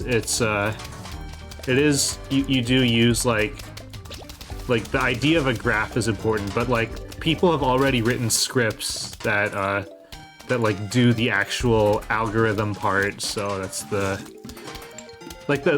graph data structure is, like, something that is it's good that's like useful,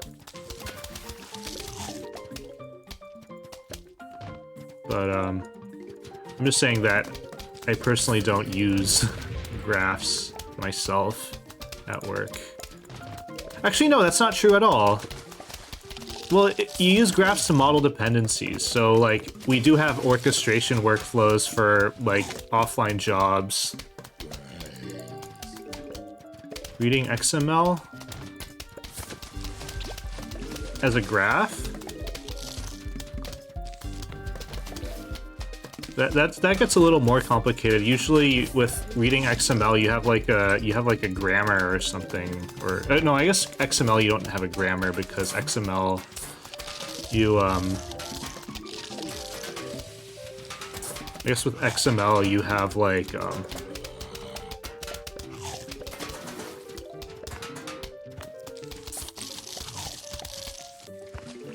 you don't need a grammar, I guess. Bunch of directed nodes.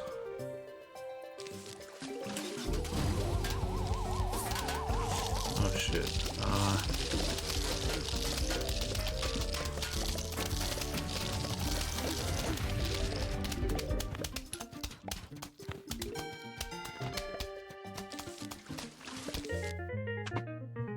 All right. Why are we speedrunning CS? Somebody in the PvZ Discord, or a couple people said that speedrunning PvZ is like computer science. I also forgot to get Rake, but that's okay. Yeah, so I'm doing so I'm embracing that idea. I don't actually agree at all, but I thought it was funny, so.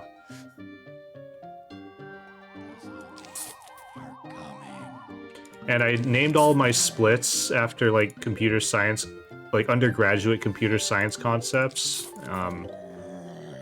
So I'm just explaining them.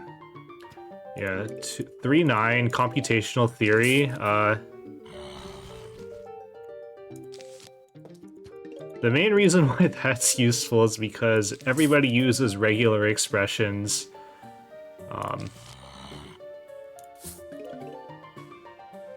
And knowing about Turing completeness is important, I think, but like, I guess not knowing about, I mean, there's Turing machines, Turing completeness. Knowing about Turing completeness is actually not that important, but knowing about regexes is pretty important. And also, and I guess the other thing is understanding what regexes can do and what they can't do. Apparently is not something everybody who sees a regex understands. So like and knowing like the difference between like a regex and like a context-free grammar is oh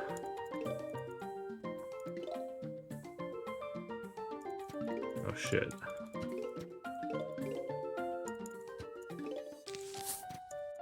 Yeah, it's infrequent. I've written graph stuff too. Mainly to fix like to update our dependencies for like packages that we own. That I did like a graph thing to do that. Or I wrote like my own graph thing to do that because the tools that the company provides did not really help with that in the way that I wanted.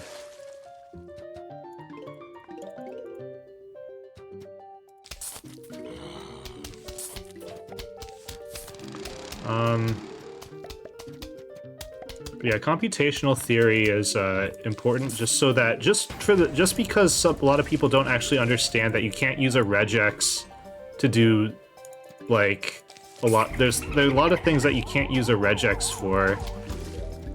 Oh right, this is not what you want to be doing. You want to be cherrying this immediately and then.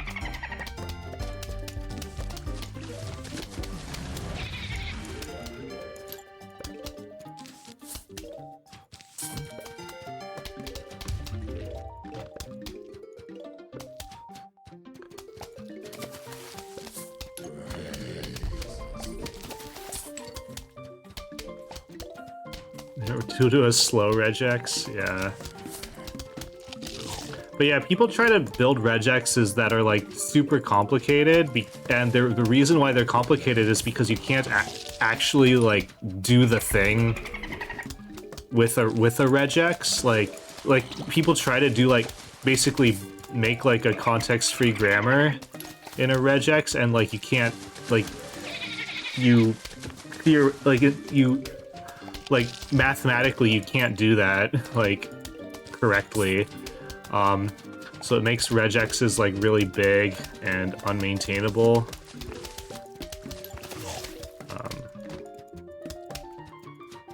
Yeah, like all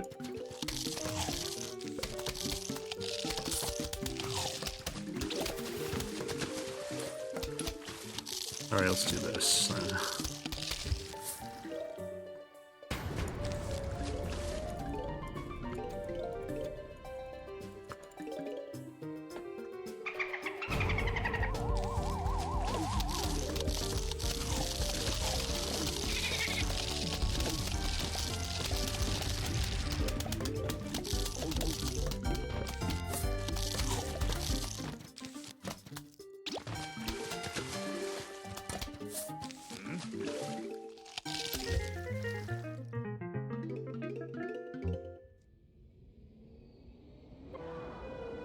Yeah, and like if you're doing that, like yeah, it's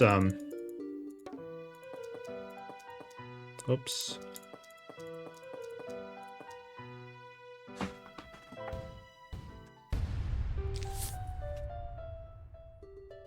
Yeah, and then NP completeness is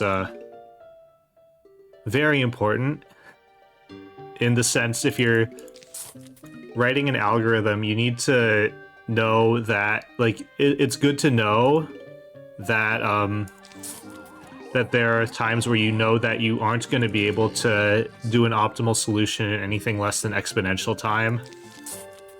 That said, NP completeness is not the end-all of algorithms. Like it doesn't mean that you can't write like an exponential algorithm. You just have to write like a branch and bound algorithm or use an approximate algorithm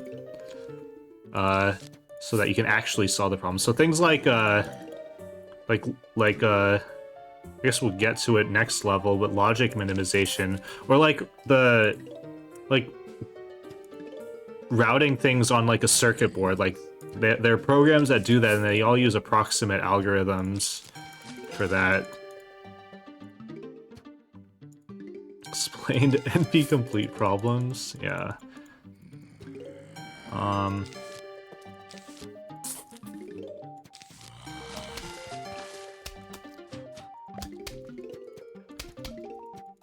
Yeah, and there are just a lot of problems that are NP complete. Like there's so many of them. People have written so many papers about all the different NP complete problems there are.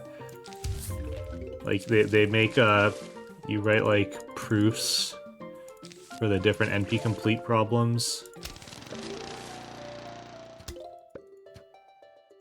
Well, the Millennium problem. So what NP completeness like is that we don't actually know that you can't solve NP complete problems in sub exponential time in like that you can't solve it in under exponential time. We're just pretty sure because nobody has been able to solve it for any but that's, and then what the Millennium problem is actually proving that, basically. Oh shit. We have to do this.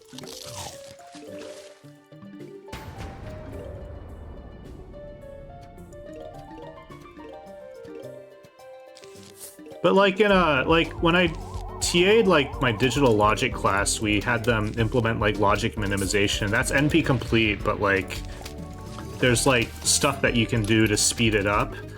There are also very interesting like data structures that you use for like things like logic minimization that can make it faster. It's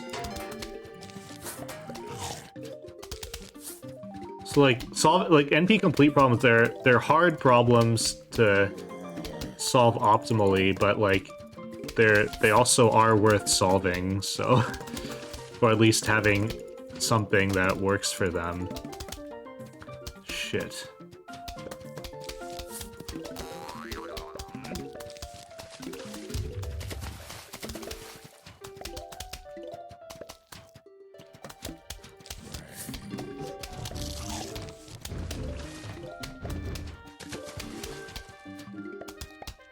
Context, no, I mean, sure, but what I mean is, the thing is that,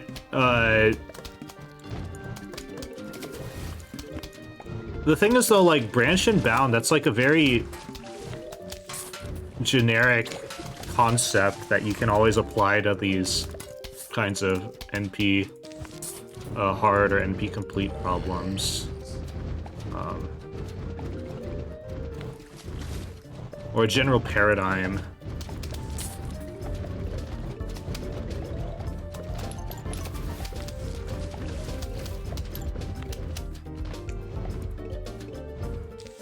But yeah, we're pretty sure that that you can't do it in under exponential time for NP complete problems, but just nobody's been able to prove it. But it's like, it doesn't even matter, right? Like, like, and then I guess the other thing is that, like,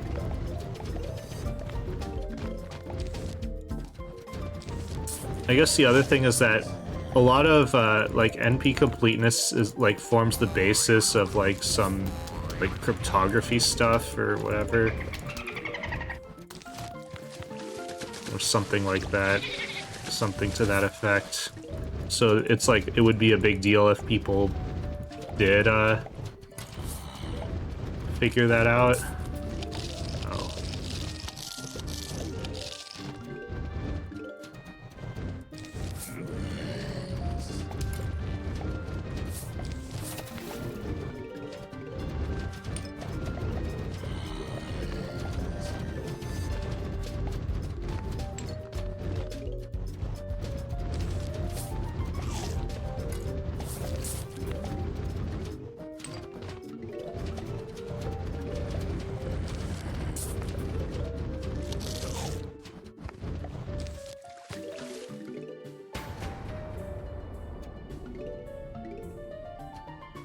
Yeah, because the cryptography it like relies on the fact that exponential time algorithms take exponential time, and if they don't actually take exponential time, then it's kind of a problem, because then they're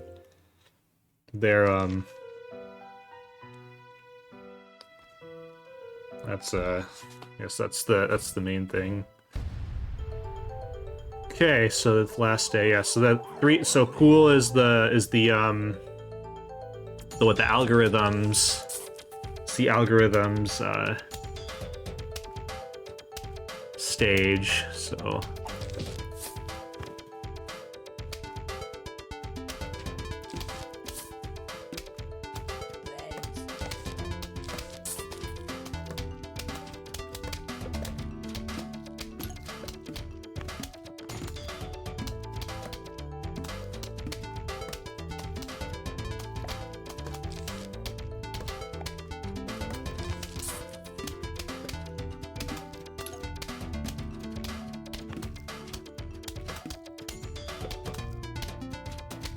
I would plant a torchwood, but I don't want it to get eaten. So planting a torchwood here is good, it won't get eaten. And now I think I can plant a torchwood here.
No, fuck.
I wonder if I can, like, you know, get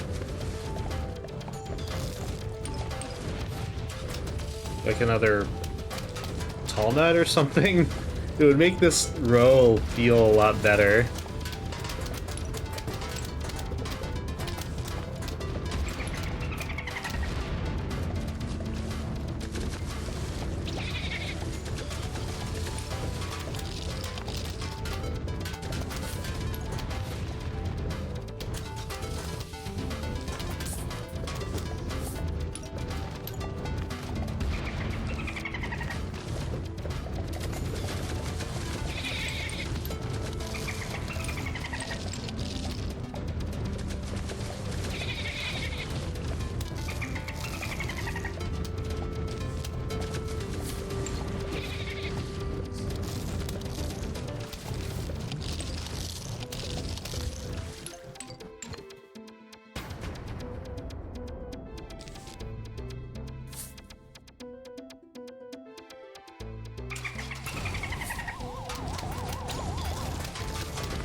Nice. Yeah, shooters forward applies damage faster, yeah. Okay, so 4.1, this is my favorite part, which is computer architecture.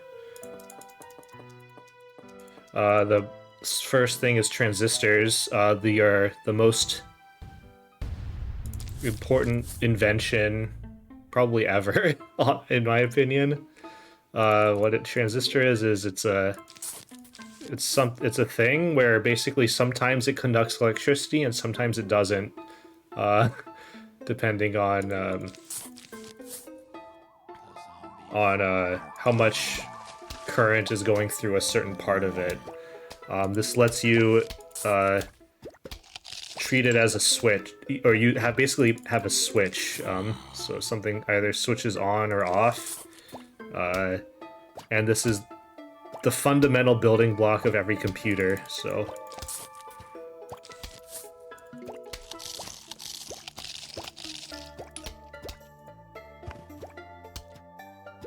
Because with transistors you can build what is known as logic gates. Logic gates are just transistors assembled in a way so that you can do logical operations using electricity, basically. Alright, there's a rake there. So let's just dig that up. That should be faster.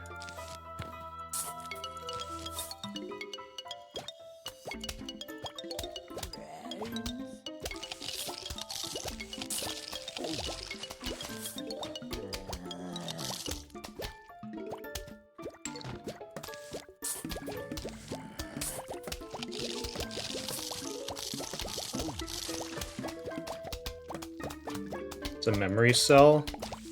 It's not though. Memory is different, right?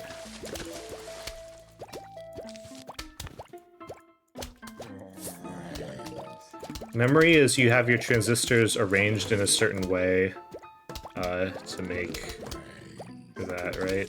Oh, right.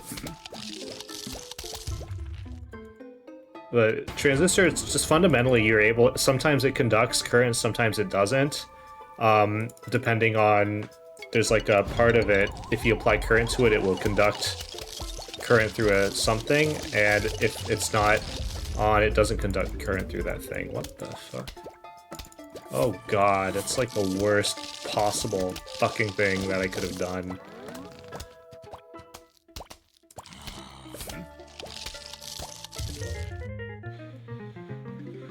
Yeah, but logic gates, it's like the same thing. So if you have like so you can assemble transistors to make something called an AND gate, and what that means is that if you have current applied, if you have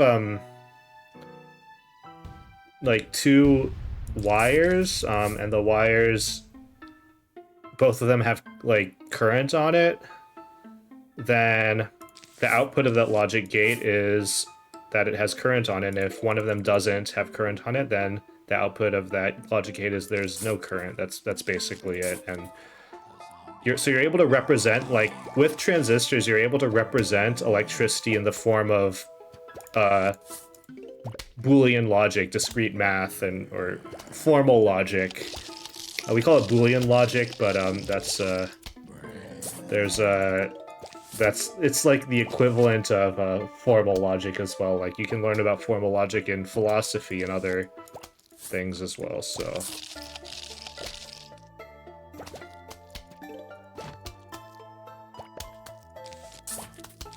Ah, yes.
shit. Now in in a lot of digital logic classes, they'll use like K-maps to solve this, but fundamentally logic minimization is that so when you have Boolean functions ands and ors, you can often simplify the actual digital logic. Now the actual logic simplification is NP complete, but for small inputs, like NP completeness doesn't really matter, so.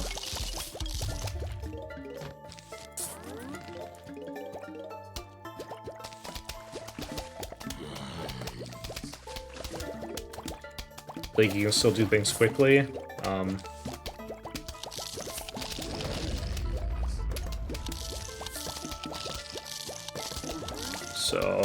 But yeah, that's what 4.3 is about. And you can use that basically to simplify logic, like your hardware, so that it uses fewer transistors in general. And that kind of thing is very important because if you have a lot of transistors, it's expensive in different ways. Like, it's expensive in terms of power, it's expensive in terms of like just monetary costs, but mainly power at this point is the most important. That's why power consumption is kind of the biggest deal.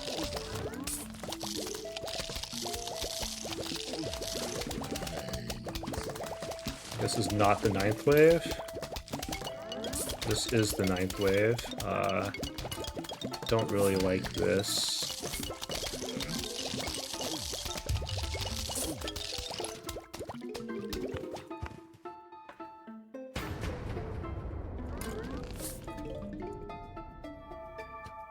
And then the K-map is just like a toy way of like actually like simplifying the Boolean expressions that, or the logic that you have in like exams. It's like it's just I don't know. K-maps aren't really that useful, I think. They're good to understand conceptually, and then it's kind of cool when you're like trying to do Boolean logic simplifications by hand, and then you learn about K-maps and it's so much easier. 4.4, flip-flops and registers. So this is what Chansey NES was talking about memory. Basically, you can use transistors not only to do logic, but you can also use it to store state. So you can store a 1 or a 0 on it. That's basically memory. There's different kinds of memory. There's like, but the main one is registers. There's like different ways of implementing memory. So it's you'll learn all about that in your computer architecture and digital logic classes.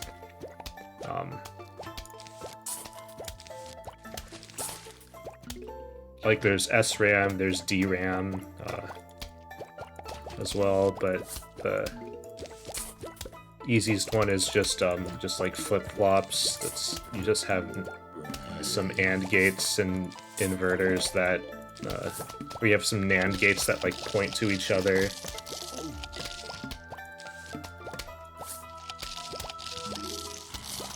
Or that like the input feeds into the output of the other.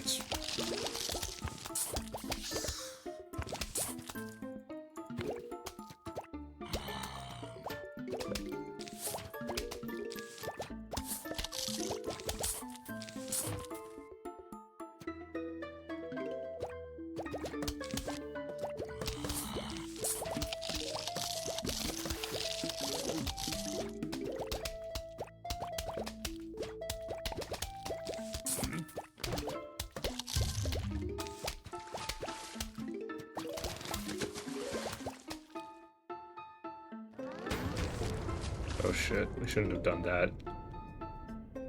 That's okay. Well, we should have enough sun to doom.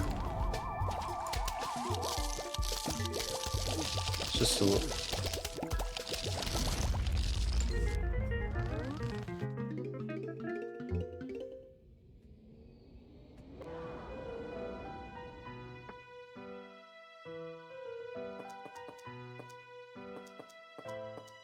Oh, assembly code. Assembly code doesn't have anything to do with digital logic, but at the end of the day, every program that you write gets compiled into assembly code, basically. Assembly code is closer to the instructions that your hardware recognizes.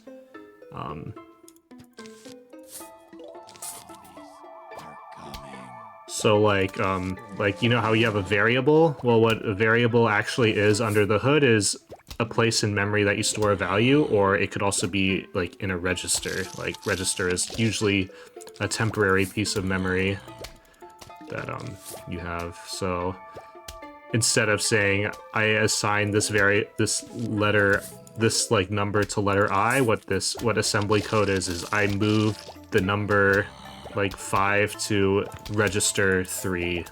That's basically.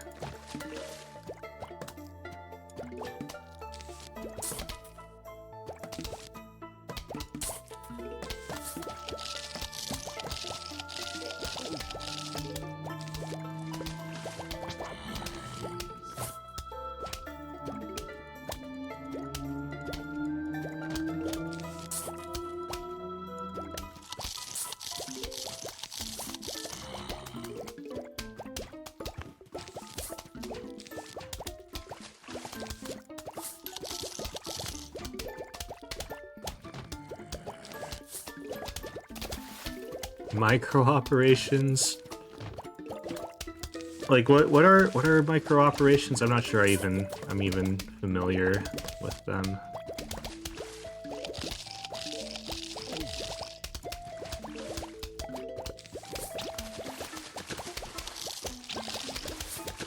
Layer below assembly? Oh. You mean so what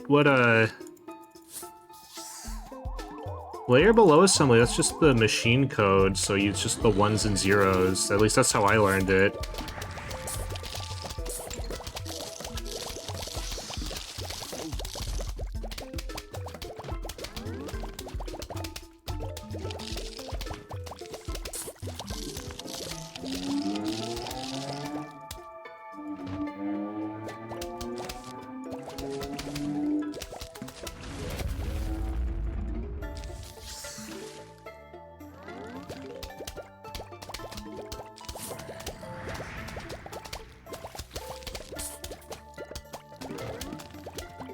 Just how X operation is done in machine code.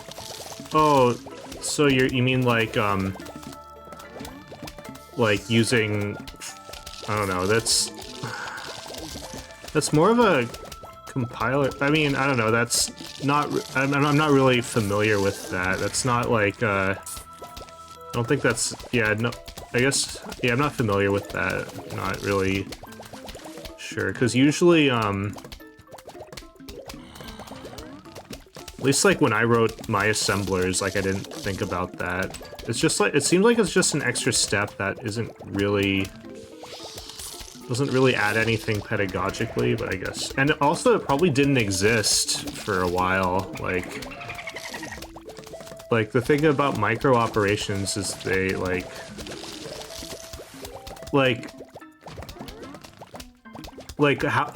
what's an example of like an optimization, right? One of those optimizations.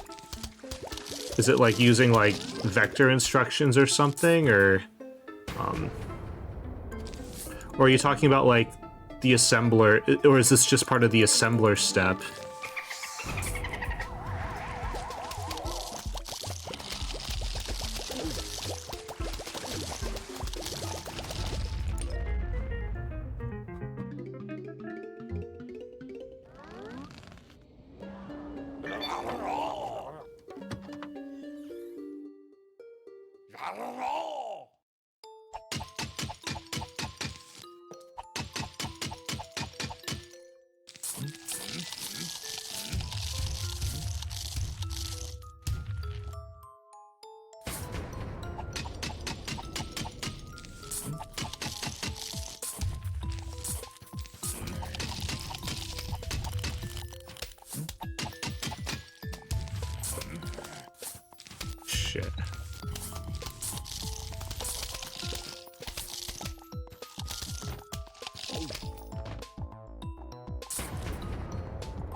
Well, that's just what the compiler does, right? That's, I don't know. That's like, I've always thought that's what compilers do. They try to like optimize like how the registers are used and stuff, right? Like, unless I'm misunderstanding what you're saying. Oh, there's something at the bottom.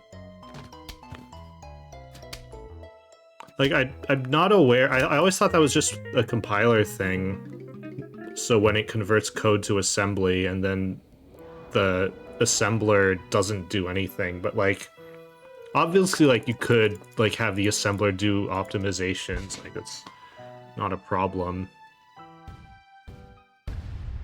But basically, from a conceptual standpoint, that's like that's just like what a compiler is doing,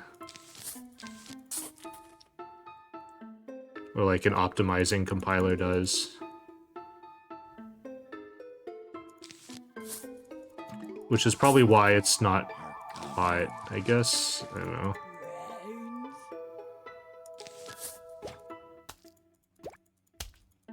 Like, even if in a workflow that does exist, it's not, like, different from what a compiler would do.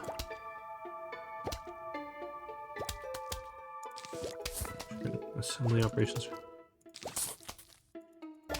Well, no, the assembly operation... Okay, so then there's the clocked processor design, right? So I'm assuming you've taken, like, computer architecture before, right? So there's, like...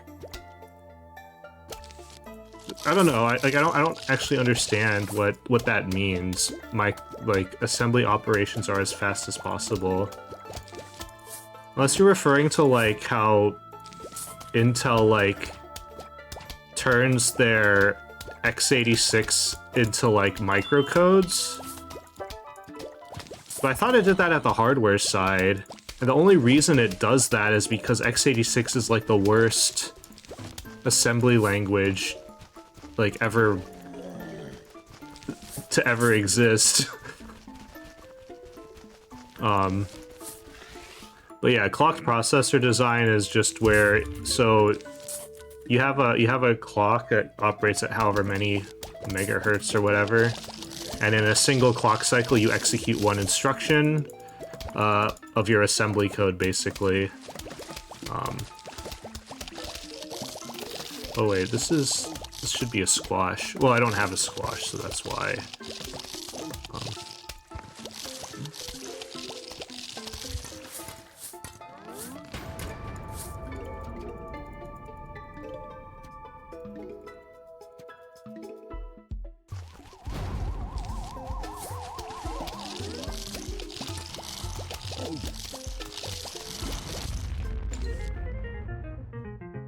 Not all assembly code. No, all assembly code can be executed in one cycle, if your cycle is long enough.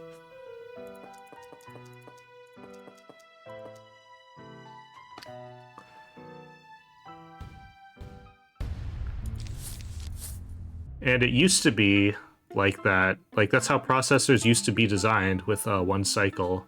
Nowadays, you don't do that because there are actually, like, critical steps that take some which can take longer than others. But yeah, now there's the idea of pipelining, which is basically allows you to speed up the clock, to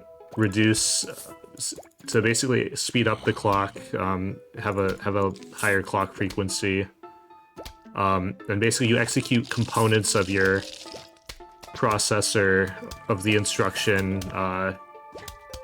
in a given clock cycle. So you execute smaller amounts. It increases the throughput of that, and then overall,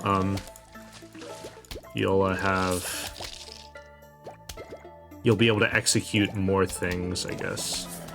There's a lot of implementation complexity for that, because when you try to do shit like that, it is possible for you not to be able to have the actual data you need at the time, so you need to do all this weird forwarding or stalling, which can happen.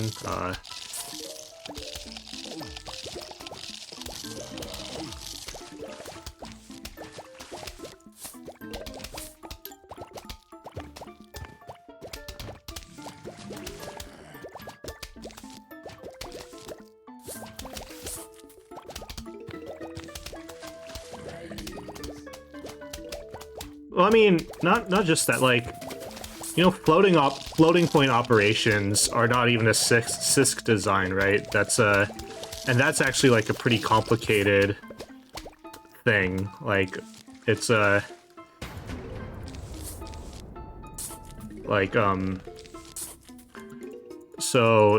like, in addition to pipeline processors, and you don't actually learn this in an undergrad course, but you can have, like, some operations can take multiple cycles. So, like, floating point operations will take multiple cycles.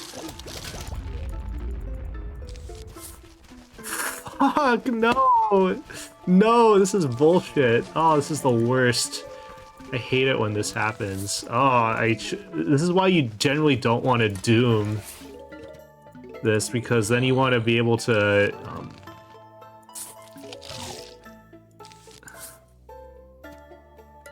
yeah, so it's not that they have dedicated hardware modules, and the reason why they have dedicated hardware modules is because they take multiple cycles, like multiple clock cycles to run, so.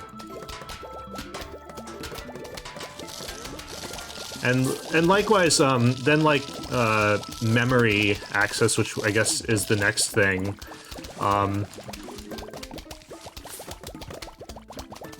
Memory accesses take a very long time, so so what you usually do is you kind of dispatch an instruction to a multi-cycle operation and then just wait until it finishes. That's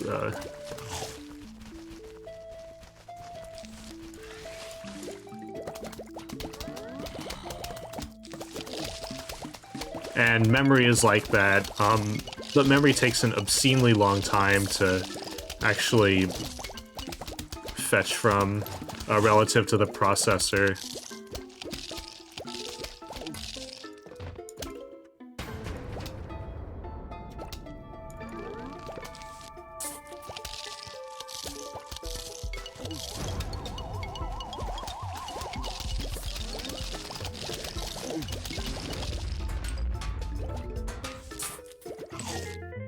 Yeah, and that's why memory access, that's why we have caches, which you've probably heard about. That if you like research computers, you'll try to find out the L1 or L2 cache sizes. Basically, they're smaller pieces of faster but more expensive memory. That's closer to the actual instruction unit of your processor, so that you can access things faster, and you basically put things in caches that are generally more frequently accessed. So you also the idea of caching does apply in software engineering as well. We use caches for like everything. It's a really easy way of reducing your latency. So yeah. The idea of this, you just pre-compute, or not pre-compute, but like if you're, like the result of something isn't going to change, you can actually just store it in a lookup table, basically, and it's, yeah.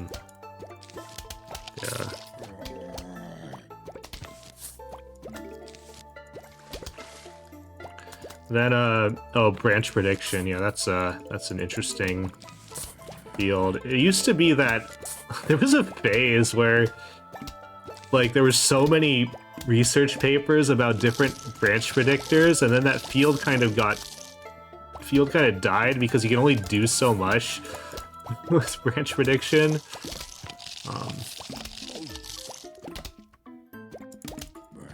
Yeah, you calculate an image and you don't have to do it again. Yeah, yeah, in software engineering you do caching like that. It's a little bit different from the hardware caching, but it's a similar idea.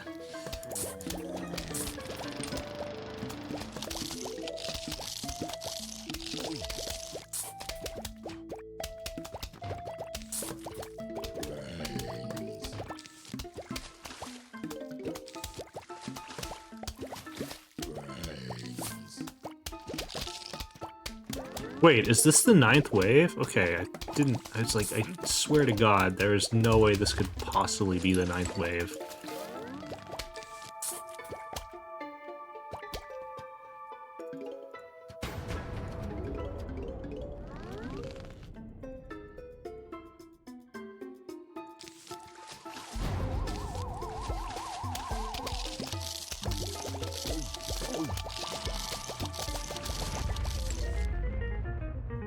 Right. So branch prediction, what that is in code or in your assembly code, you have to implement if statements, right? And oh shit, I forgot the rake. So you have to implement if statements, and in a single clock processor, it doesn't really matter because your if statements are like an assembly instruction. But in a pipelined processor, you often don't know so what an if statement is you check a variable, you see what the value of the variable is. If it is a certain value, you do one code path. If it's another value, you do another code path.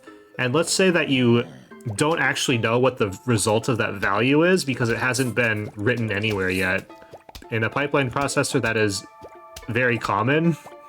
And so that's why branch prediction is a thing. You basically need to decide, you need to execute some instruction, or ideally want to execute some instruction, but you don't know which path you need to do. So branch prediction is just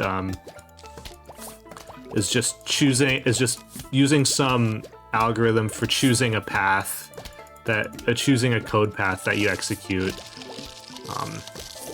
It is incredibly important, especially not just for pipeline processors, but like once you get into like the fact that memory accesses take so long, that like floating point operations can take a long time, you can lose a lot of clock cycles mispredicting your branches. And then also when you get to like out of order execution, like or speculative out of order execution, it's if you speculate incorrectly, your processor slows down so much.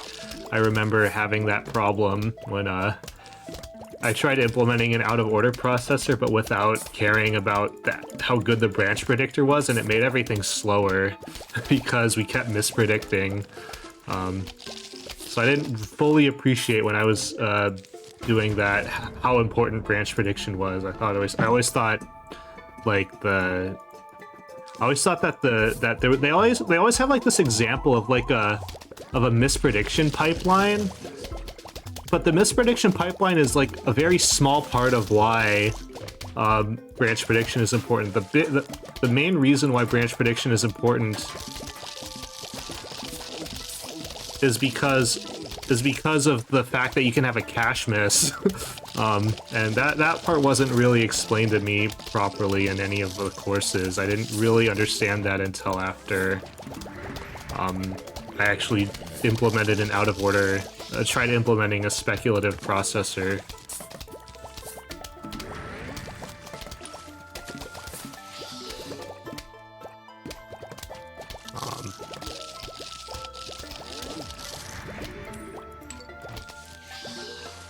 Ah, yes, this is what I need.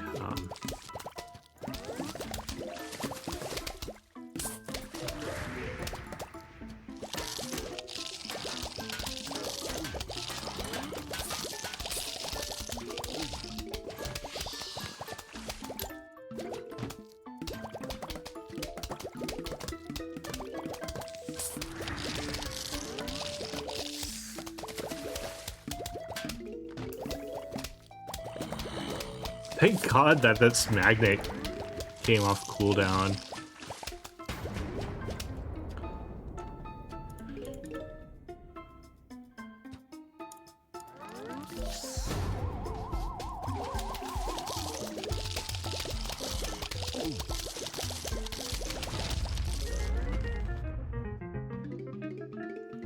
And then multi-core CPU design, it's basically, this is what all CPUs these days are multi-core. Basically, you have a pipeline CPU with all the cache branch prediction, and you basically have multiple of them on the same chip. There's a lot of nuance, though, with like implementing this, because like you have to like worry about like cache coherence. You need to worry about making sure that like threading is like you're able to thread stuff properly, I guess. you don't really want different threads on like the same, on like different. If you have you don't want to execute like multiple threads on like different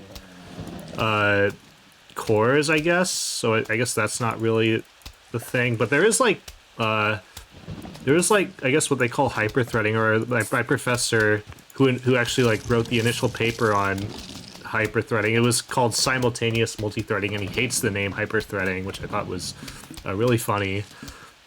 But basically, that's where you execute multiple threads on the same processor, which is, I mean, it's weird to me that was such a novel idea, because it just seemed like a very logical thing to do. Like if you, I don't know, a lot of computer architecture feels like that, but maybe that's just me.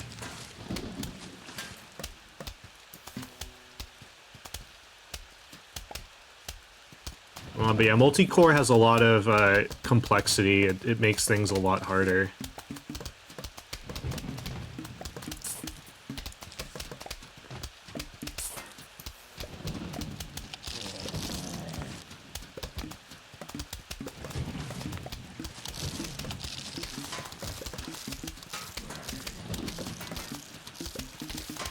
And I really hate that, like, MIPS is the standard, like, thing that you learn for, like, assembly language or for computer architecture, because MIPS has these things called delay slots, which are the actual worst things that I had to deal with when I was implementing my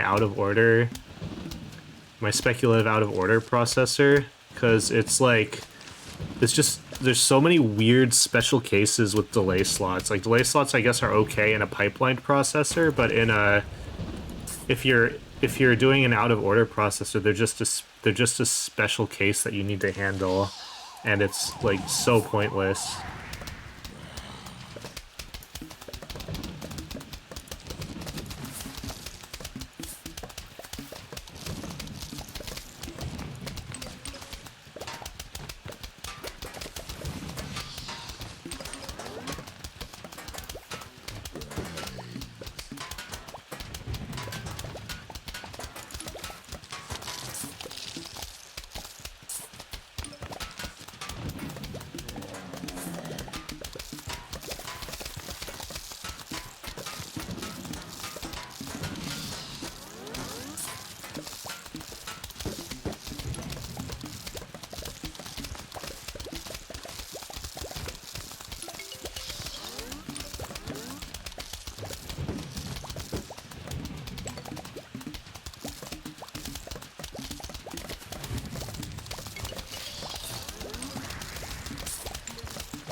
Not really getting the lily pad I want. Okay, actually I did get a lily pad that I wanted, but I didn't need it.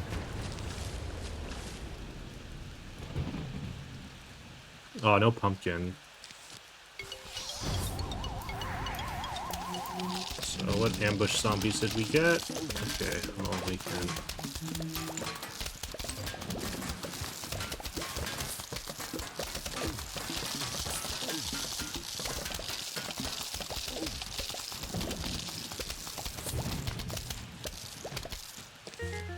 Nice.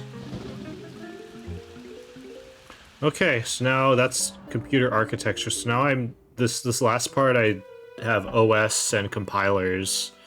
So oops, not this.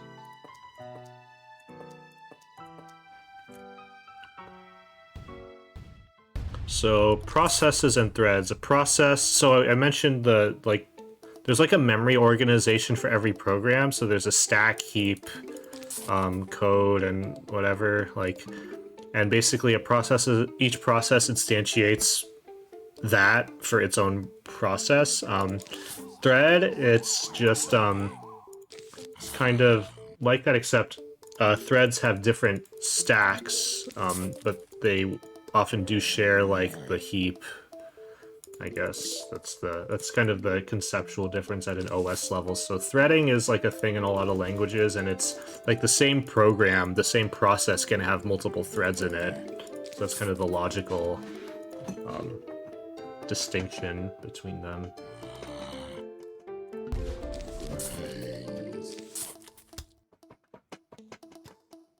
So scheduling.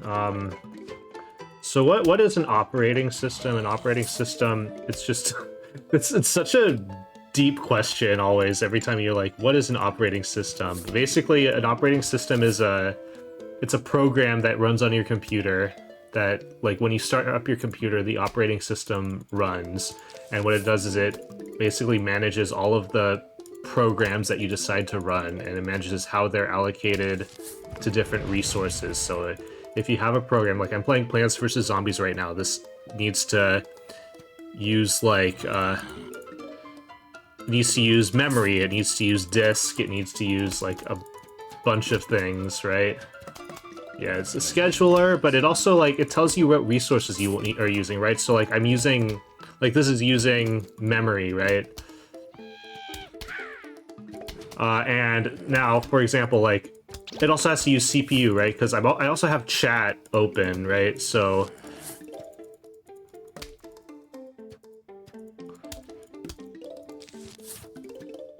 I also have chat open. So the operating system basically chooses whether I have the chat running on the CPU or whether I have Plants vs. Zombies running on the CPU.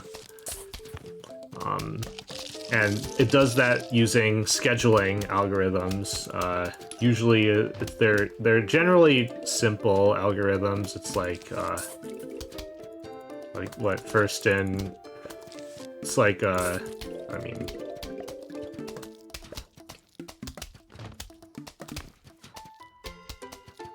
Yeah, it handles memory, but not swap state. It handles like we'll get to it in a little bit, the memory and the disk and page tables and stuff.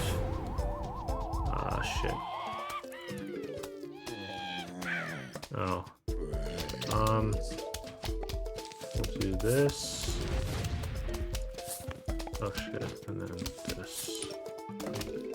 Oh no.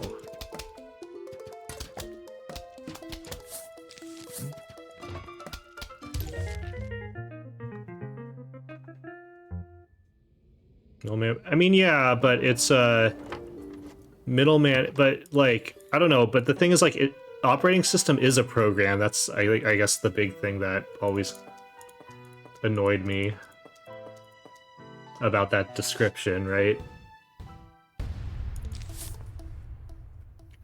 Okay, synchronization. Yeah, a lot of times threads and processes want to access the same resources, and you want to make sure that like those resources are locked before one accesses it, so that it blocks the other one from accessing it. That's basically it.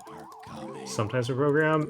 No, it's always a program.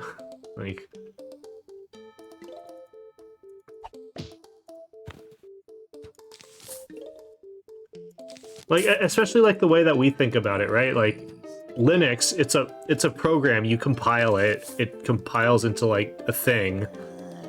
It compiles into an image, and that image like gets like run on. It's like installed onto things. And then there's other stuff like Bootstrap stuff, which are they are programs. They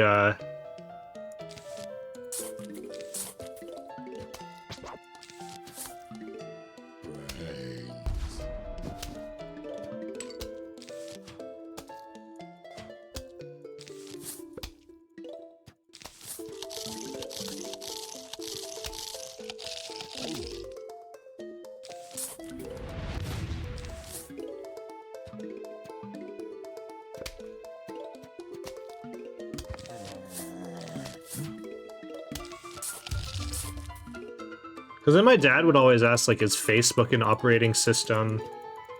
Or is it, like, a crappy operating system? It's like, it's one of those stupid thought questions.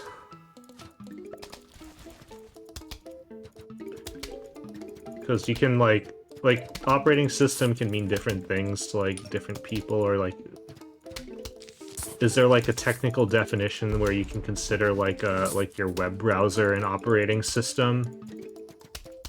Which, it's like they're all, like, honestly, it's one of those distinction without a difference type of things. It's not like it really matters whether you define it as an operating system.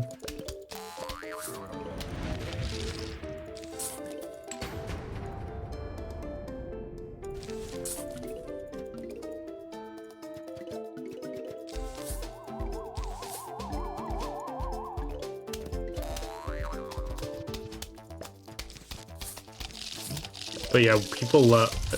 Computer science people love to argue about meaningless bullshit like that. So, you know... You got that to look forward to.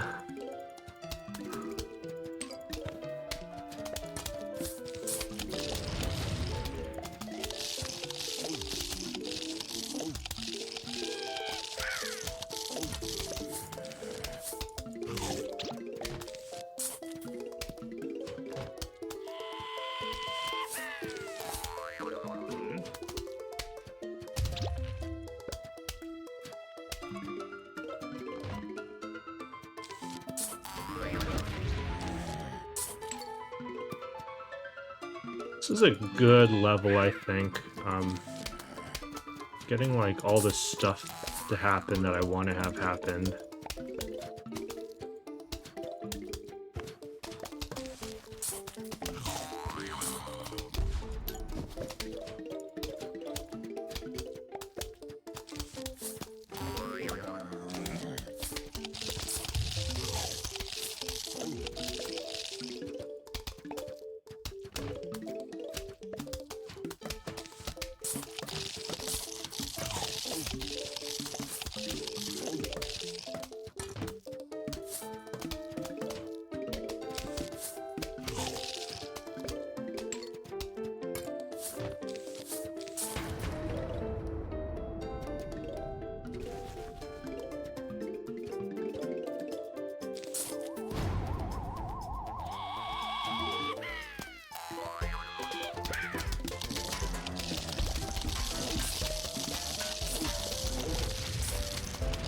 What the fuck? Are you fucking joking?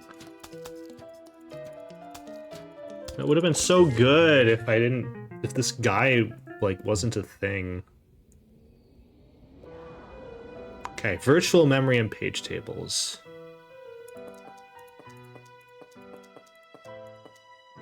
Yeah, synchronization is a way of basically locking other things out of shared memory, I guess, shared variables. Virtual memory, so there's a thing called disk, there's a thing called RAM, memory, and there's a thing called caches. Caches are more of a hardware thing, but the OS manages loading things, the operating system manages loading things from disk into memory.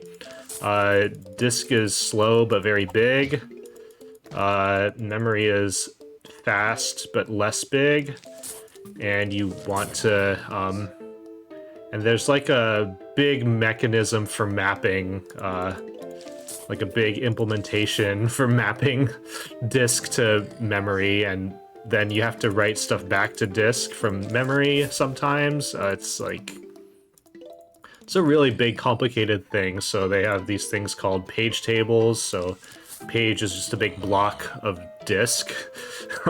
Black magic, that's, I wouldn't say it's black magic, but it is like the big problem I have with operating systems as like a field is that it's all like an implementation of like just things. Like there's no theory behind it really, or at least the stuff that you learn about, there's no theory behind it. It's all just like, we did this thing because it works. It's just so like it baffles me as a research field because just because of that, like, you know, I don't know.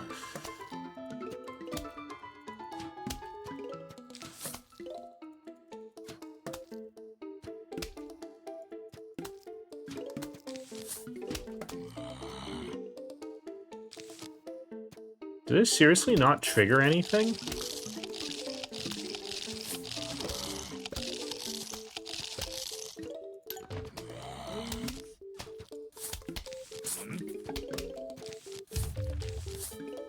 It's like saying that like I implemented a Discord bot and I'm gonna make this an entire research field. It's like, what?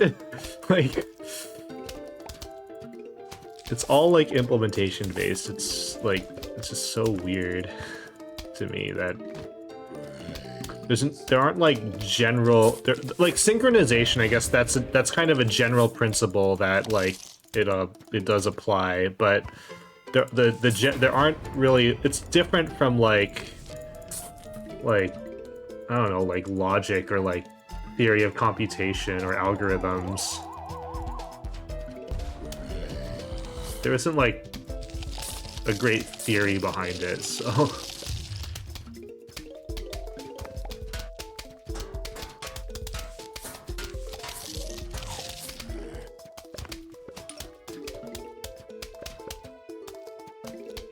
But you can't deny that operating systems are very useful and that studying them is really, really freaking important because it's like it's all these like low-level things. I know like a lot of people don't like them as undergrads, but they're really important to understand because like the code you write interacts with an operating system at the end of the day, so you need to understand like how it's executing your code, especially if you're going into something like game development. Like being able to optimize games, it's like all about like understanding the hardware you're running on and how like the OS interacts with that hardware that you're running it on. And like everyone complains about games being poorly optimized and stuff. Well, it's because maybe people don't have as good of a fundamental understanding of that stuff. Also because understanding that stuff is just really hard, so.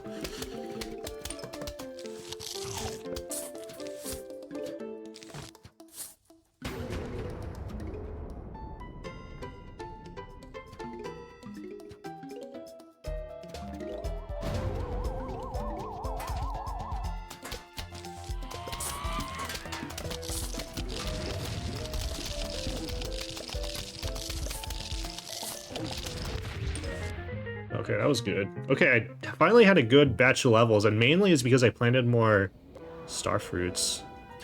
Okay, and then file systems, I mean, I don't remember that area very well. It's just, you have a... You have, like, I remember learning about, like, spinny disks, which nobody really used, or I guess people do kind of use it, but, like, solid-state drives are a thing, and then there's, like, ways of storing things on there. Oh, no, yeah, also just the fact that big software programs are just, like, complicated, and complexity is complicated. That's another thing, like, a lot of... Even, like, not just juniors engineers, but senior engineers, it's like, they complain about code and about, like, code that, like, exists. And the reason why code exists that's not good is because, like, people always design things with, like, good intentions and, like, they had, like, requirements in mind, but then requirements change, the world is complicated, complexity is complicated, so and that generally leads to, like, that's what, like, fundamentally, like, leads to, like, tech debt and stuff like that, I think. But yeah, sometimes, like, just the idea that complexity is complicated, it's, I don't know. It seems, like, tautological, but... Like, when people complain about, like, how things are designed, like, oftentimes that is the answer, that it's because the problem it's trying to solve is complicated. And it's like, I'm reading this code and I don't understand what it does. And it's like, well, and sometimes it's because the code is badly written, but sometimes it's because the code is actually doing something that's hard to understand. Like, and that's what the complexity is complicated thing means to me, so. But yeah, there's so with solid-state drives are fundamentally different from spinny disk drives.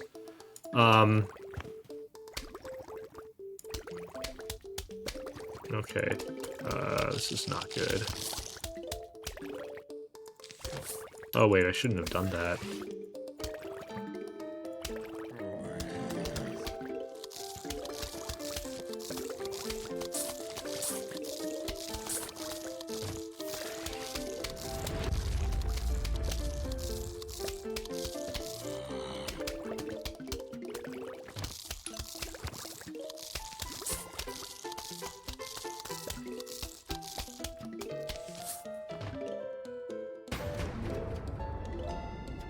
Oh, hard disk drives? Yeah, that's right.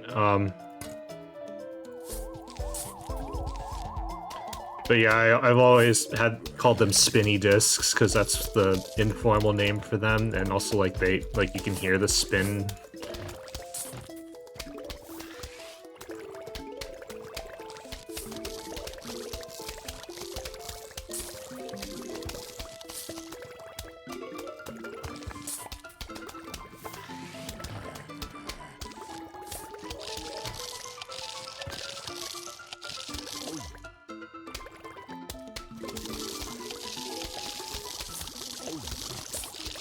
I'm not planting any dooms, which is a problem.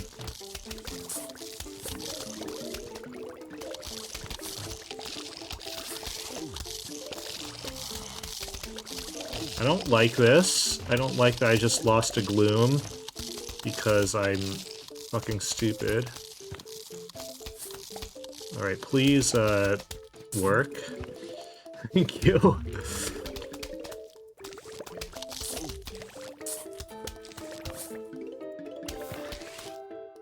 This was the 9th wave, so, made a mistake here. No! Come on! Shit. That wasn't the 9th wave.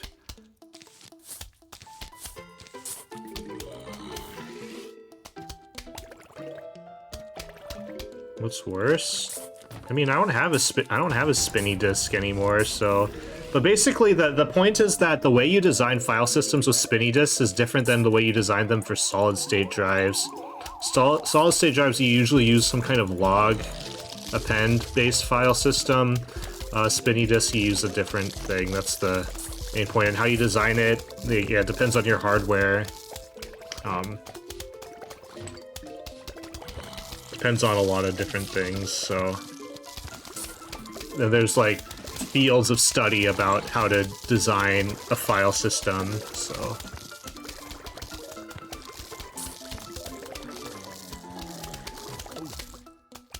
Oh, wow.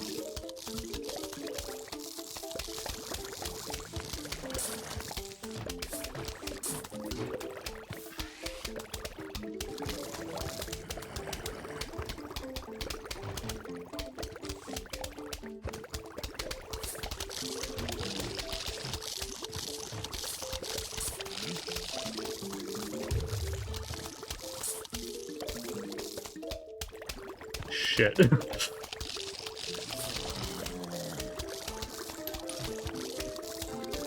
Wait, is this the 9th wave? There's no way. And oh, that missed. That's very cool. I hate myself.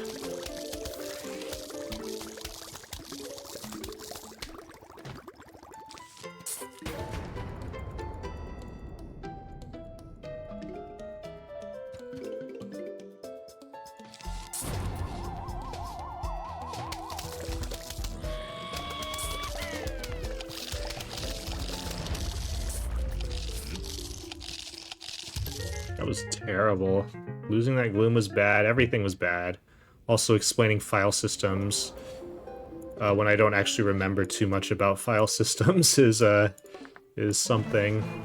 Ah, 5.6, we get to compilers. So in a compiler, you have a grammar, and you use that grammar to parse your code. So you have a compiler. That's the first aspect, and what you then do is you usually, I guess the way that my compiler class was framed is the first thing we did was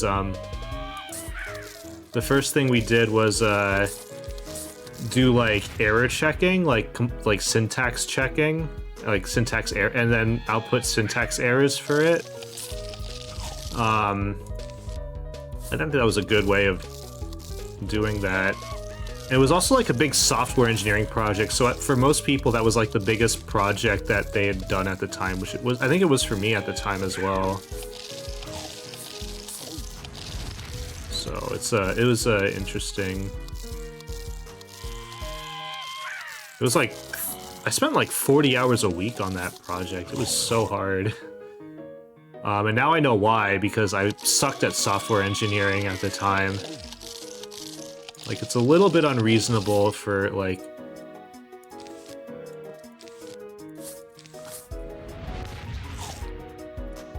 If I were to do it now, I would be able to design things and think about things much better than I can now.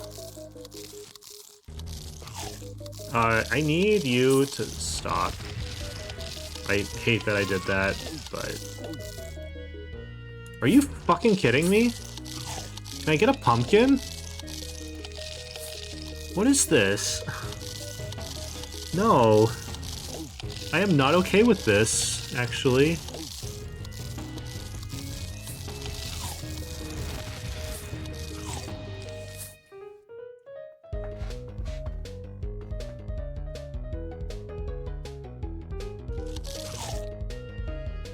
And then after that, you do code generation, so you basically convert that to assembly code. That was, I found that to be a lot more fun. Like one of the programs was like Tetris or something. Like basically what we, in my compiler class, we had like a reduced version of C that we were making a compiler for.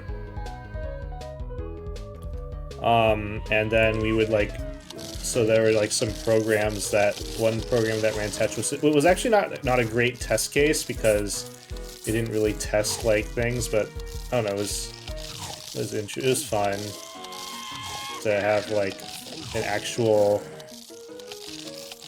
game that you could play that your compiler generated, or your compiler compiled. Oh, whoops. It's not the right place to do that.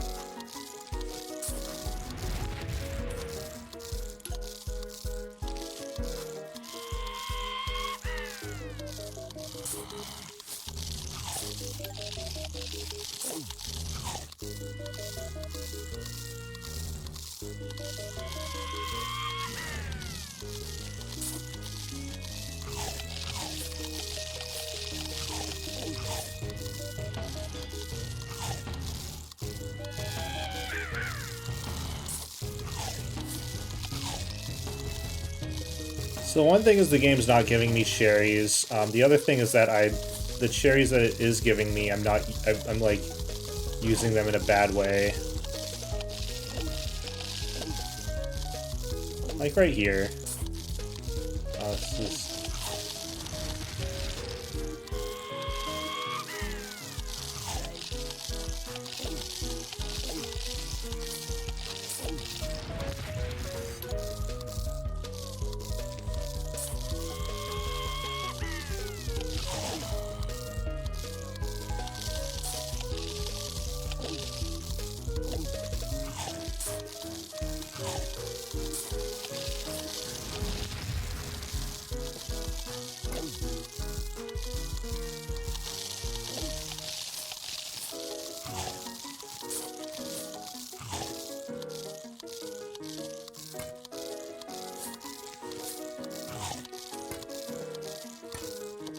Can you dig that up? Dude.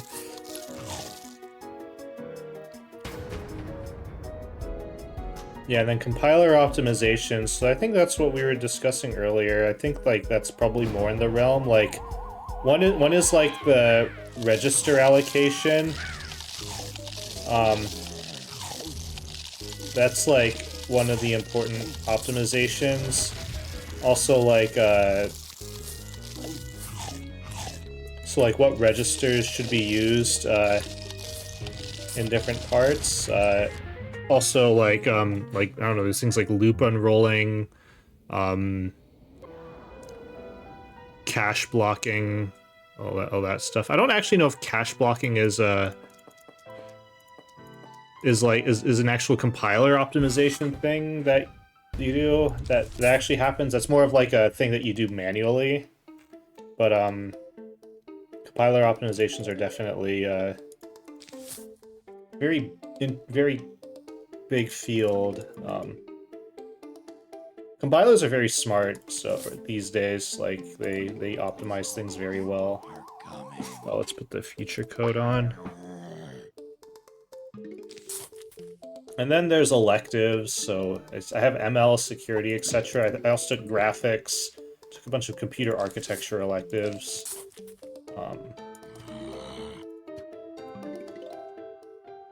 In college, I was more of a hardware guy, but then, you know, as a software engineer, I do a lot of ML-related stuff.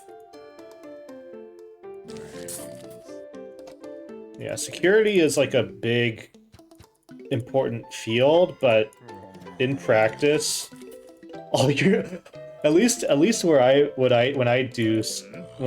there's like security stuff for me, because I do like I work on like a web page, so all the security issues come from not having our strings sanitized. So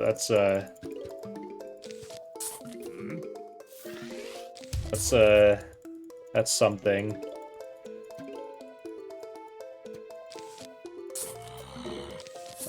So there's cross-site scripting, or there's like then there's always like SQL injection and stuff. That's all about sanitizing your strings, escaping string characters so that they don't get run as commands. And it's just kind of funny that every single security thing that's like relevant to that domain is that. It's just sanitizing your strings, and that's the way you fix it. So that part is not that complicated. There are other like parts, like actually knowing like security vulnerabilities.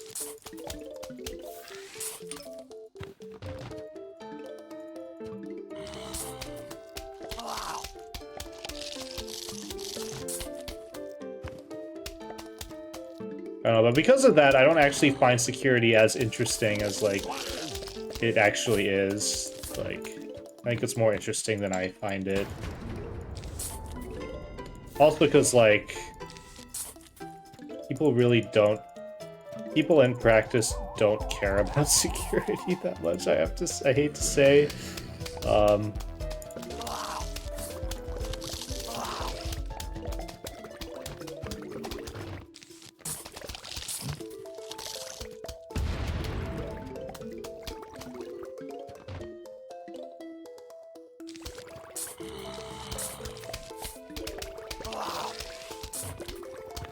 But it is cool to learn about like how like security vulnerabilities, why they happen, and like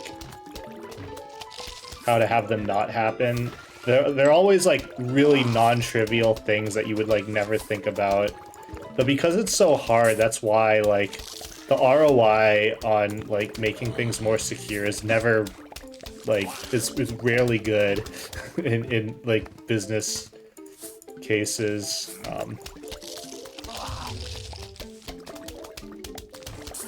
It's just if there's a data breach, then that's obviously bad. Oh shit. I shouldn't have planted that. That was stupid.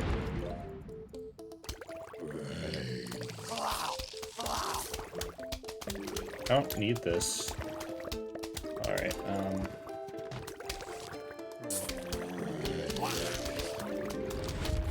That was the perfect final wave for using this Doom rather than this middle Doom. So, and now I can use this Doom for the final wave.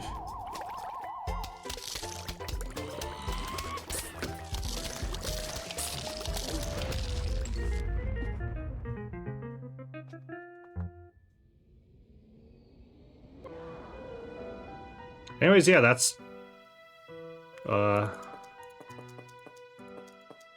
computer science, right? Like, that's the whole curriculum.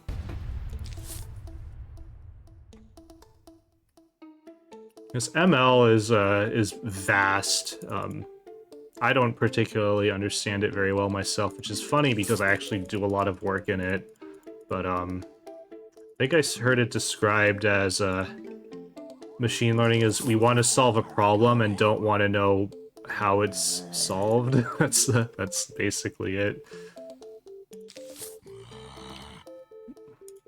And don't want to understand the answer.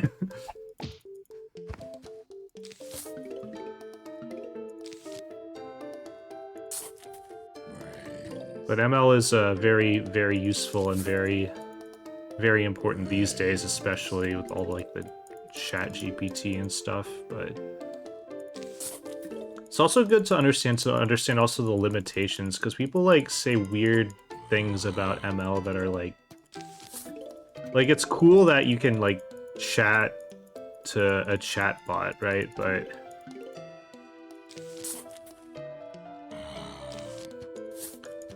people are also like that it can replace programmers, which, I mean, obviously, like, anything can replace anything.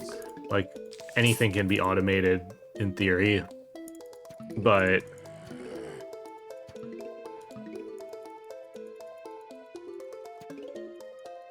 the other thing is, like, for like what I do, programming, I don't actually program that much. Like, or like relative, the main work I do is like designing a system.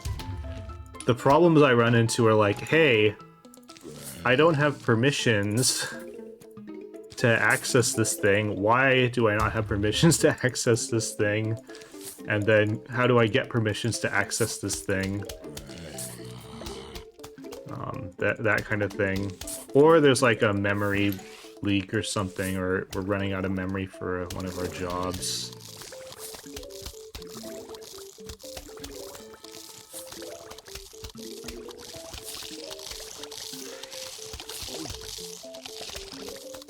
Yeah, also it's like helping people with like solving problems is also like a big part of my job, right? Like help, like, I don't know, like domain knowledge and also like business knowledge. Like the domain I work in is like because I've worked with so many PMs and stuff that like product managers, that I've learned quite a bit more about the business and like how to apply the technology to it. That kind of thing, it's hard to automate, I guess. Like, I don't want to say that you can't automate it, because I think, like, you can automate anything, I think. Like, I always say this in, like, everything, it's that anything's possible in this space. Like, you can really do almost anything with just programming, but realistically, at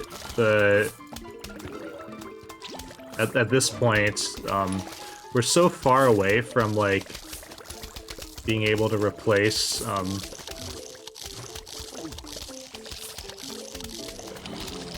programmers.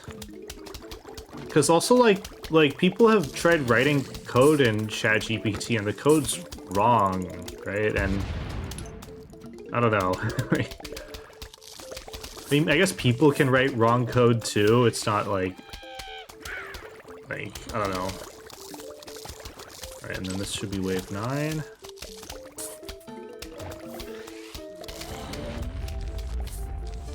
And the thing is, you know what? I've been waiting years for self-driving to be, like... I've been waiting a decade for self-driving cars. I want a self-driving car. I hate driving, but... there's still not like there's still not a universal thing yet. Like I want to get a car that drives me and I don't have to like do anything. It's also expensive to get one of those cars. It's like, oh shit.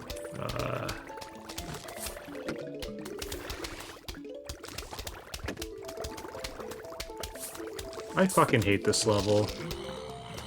I fucking hate this strat. This strat is garbage. Fuck off, game. Are you fucking kidding me?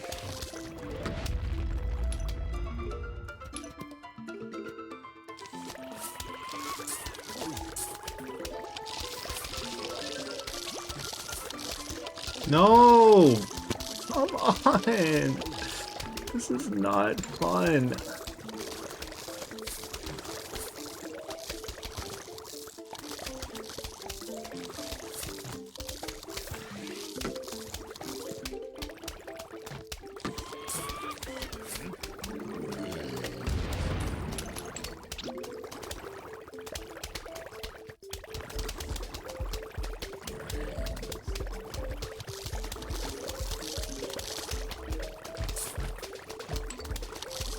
Yeah, we're gonna... These guys are just gonna die manually.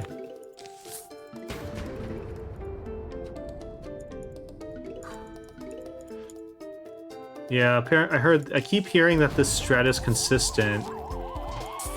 And that this was a skill issue. I mean, technically I did save time over most garlic. I only write bug-free code, so I always push to master. That's the way to go.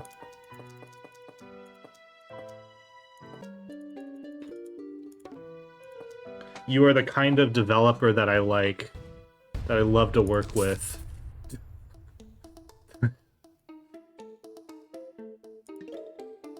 One so confident in their abilities, they push to master and never cause any problems ever, obviously. Like, no one who has done that has ever caused a problem. The zombies are coming.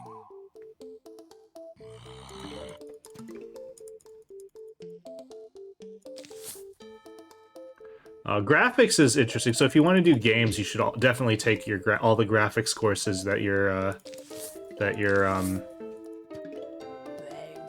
university offers.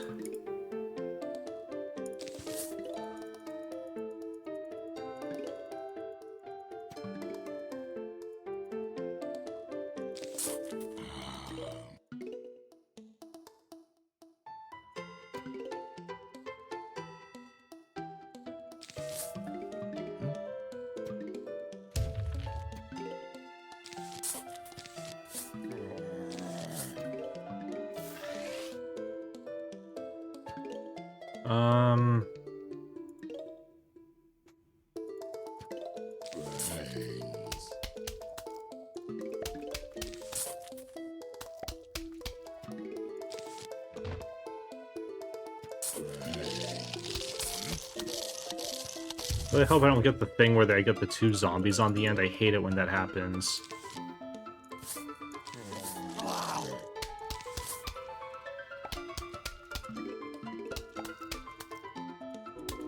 What other electives did I take? What other electives are there?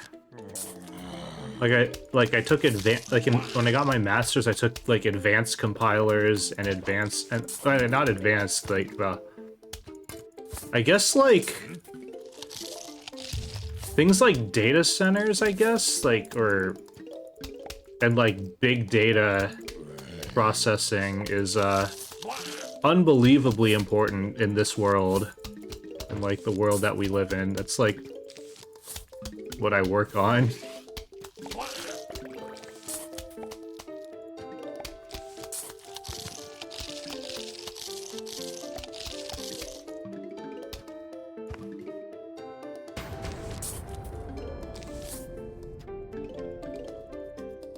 Grammars and autonomy. No, we already went through that. No, I'm talking about electives. Like that's the kind of thing you learn in theory of computation. That's which I went over. That's like a fundamental thing, I think.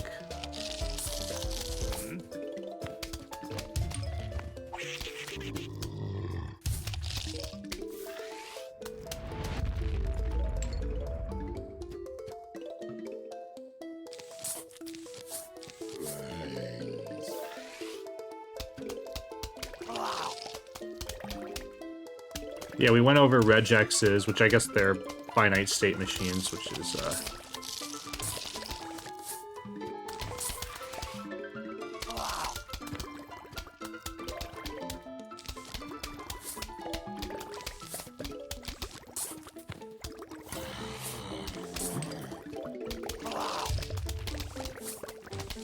I didn't plant a doom. Okay. I guess we're not gonna plant a doom. Actually, let's plant a doom and then see if, see... Oh, fuck you, game. Are you fucking kidding me? That is so fucking stupid.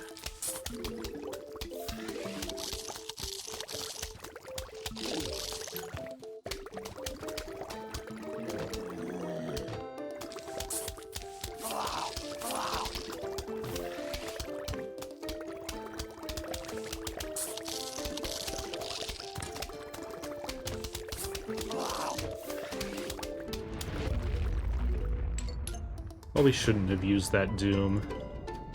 This is a little bit scary.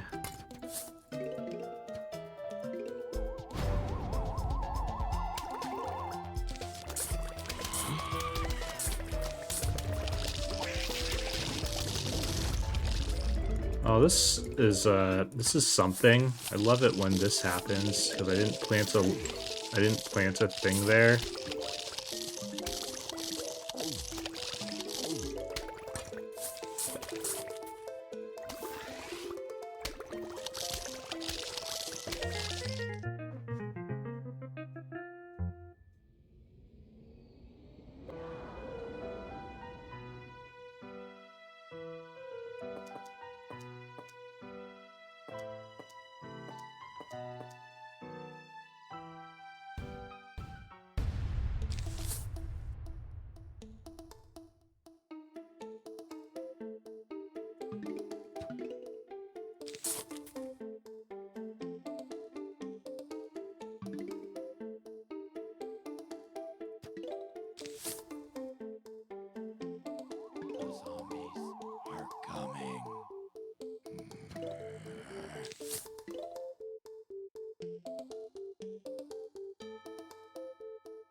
Got an extra shot off. Oh no, that's not gonna work.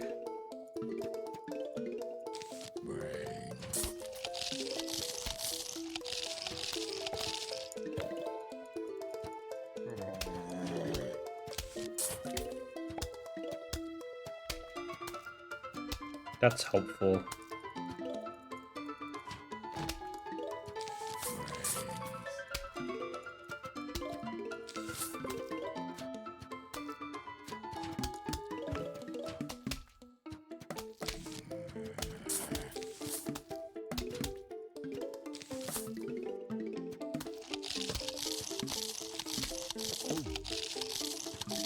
That sucks. I don't know why I keep doing shit like that.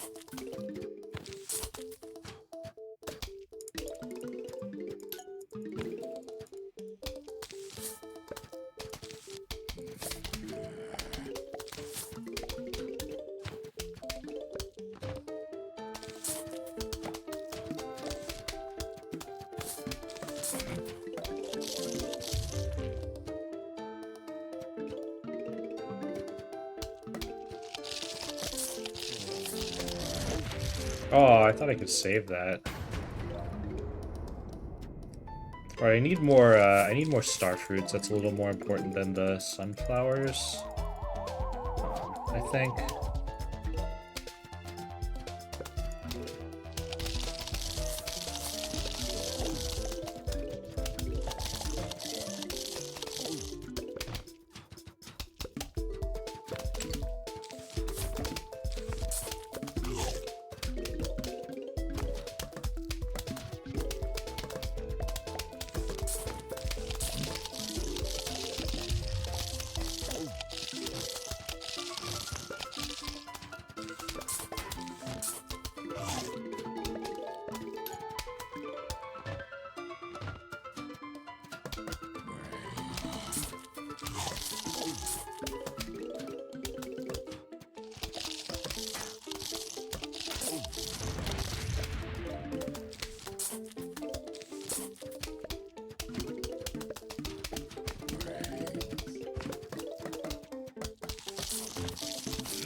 Alright, where the fuck?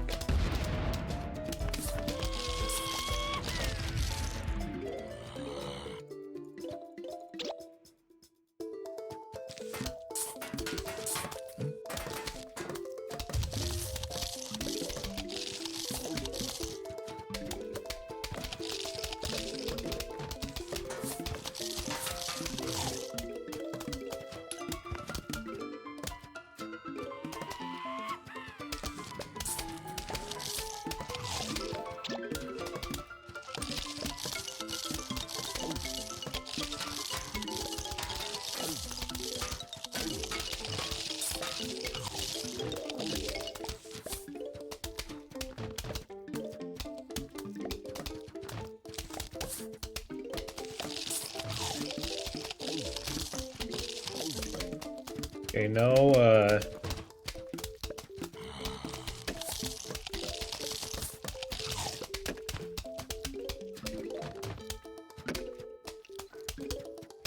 Are you fucking kidding me?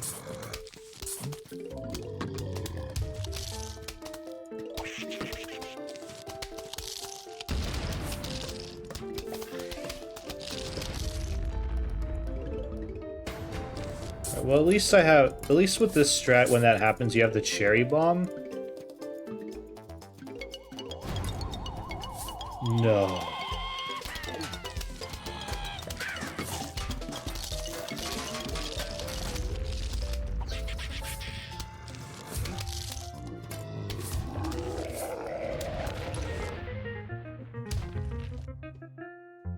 I thought that I was gonna lose that Doom, but I didn't, so that was I was way too cautious there.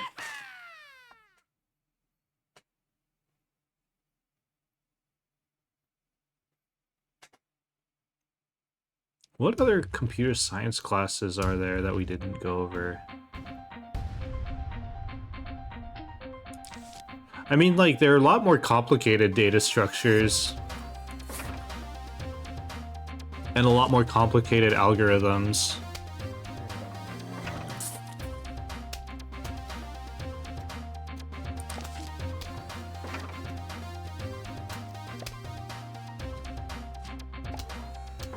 Yeah, I'd say like big data processing is important. Oh, databases. Databases are extremely important.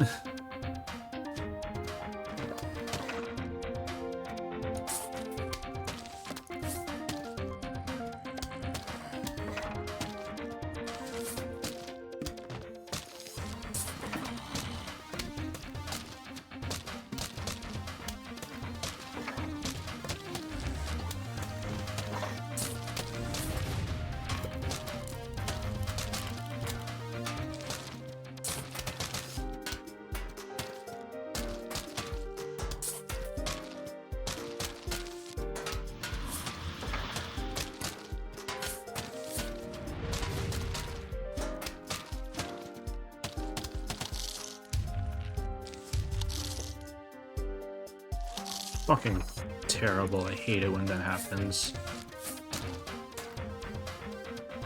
There's no way to even get a busless, right? I don't have enough ice shrooms. Yeah, I have a lot of melons, which is good, but like, I mean, maybe I could get a busless with this.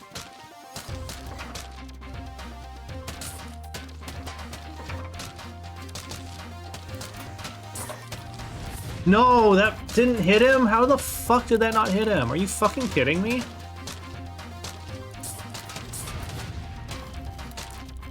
So fucking stupid.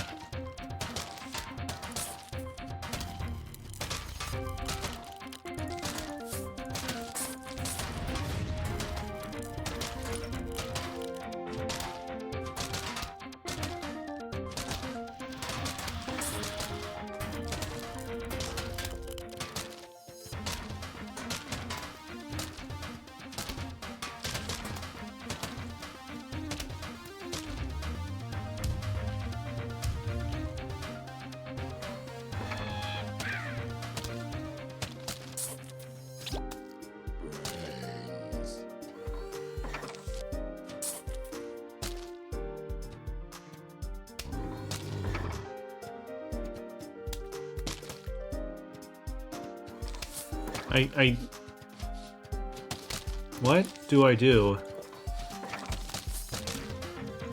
Like, I can't...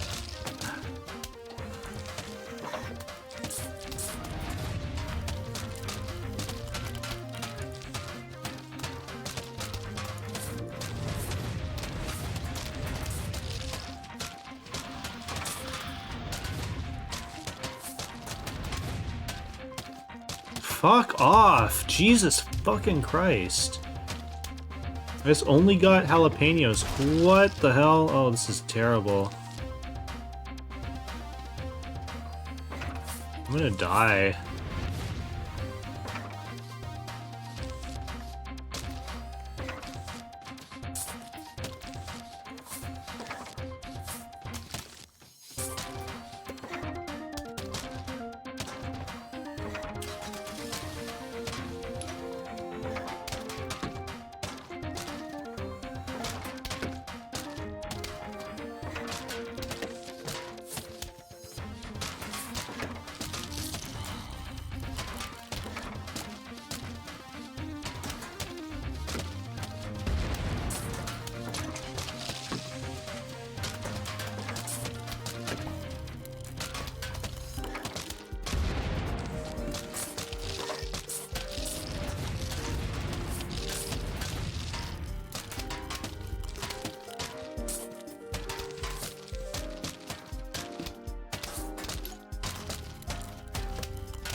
I'm not good at Zomboss. Jeez.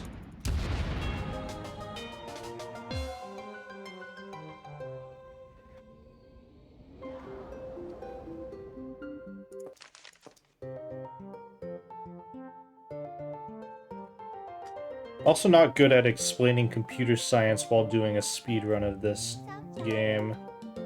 It's very hard.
so it doesn't matter. Instead, we'll use the solar power to make a lawn defense at any hour.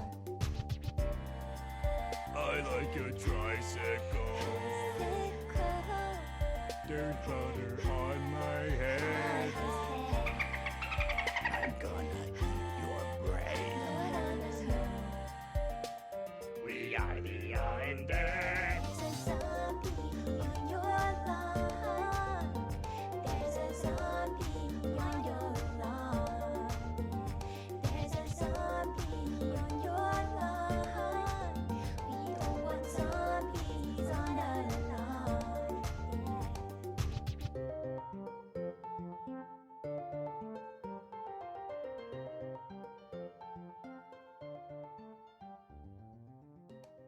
Okay. Yeah, let's run an ad.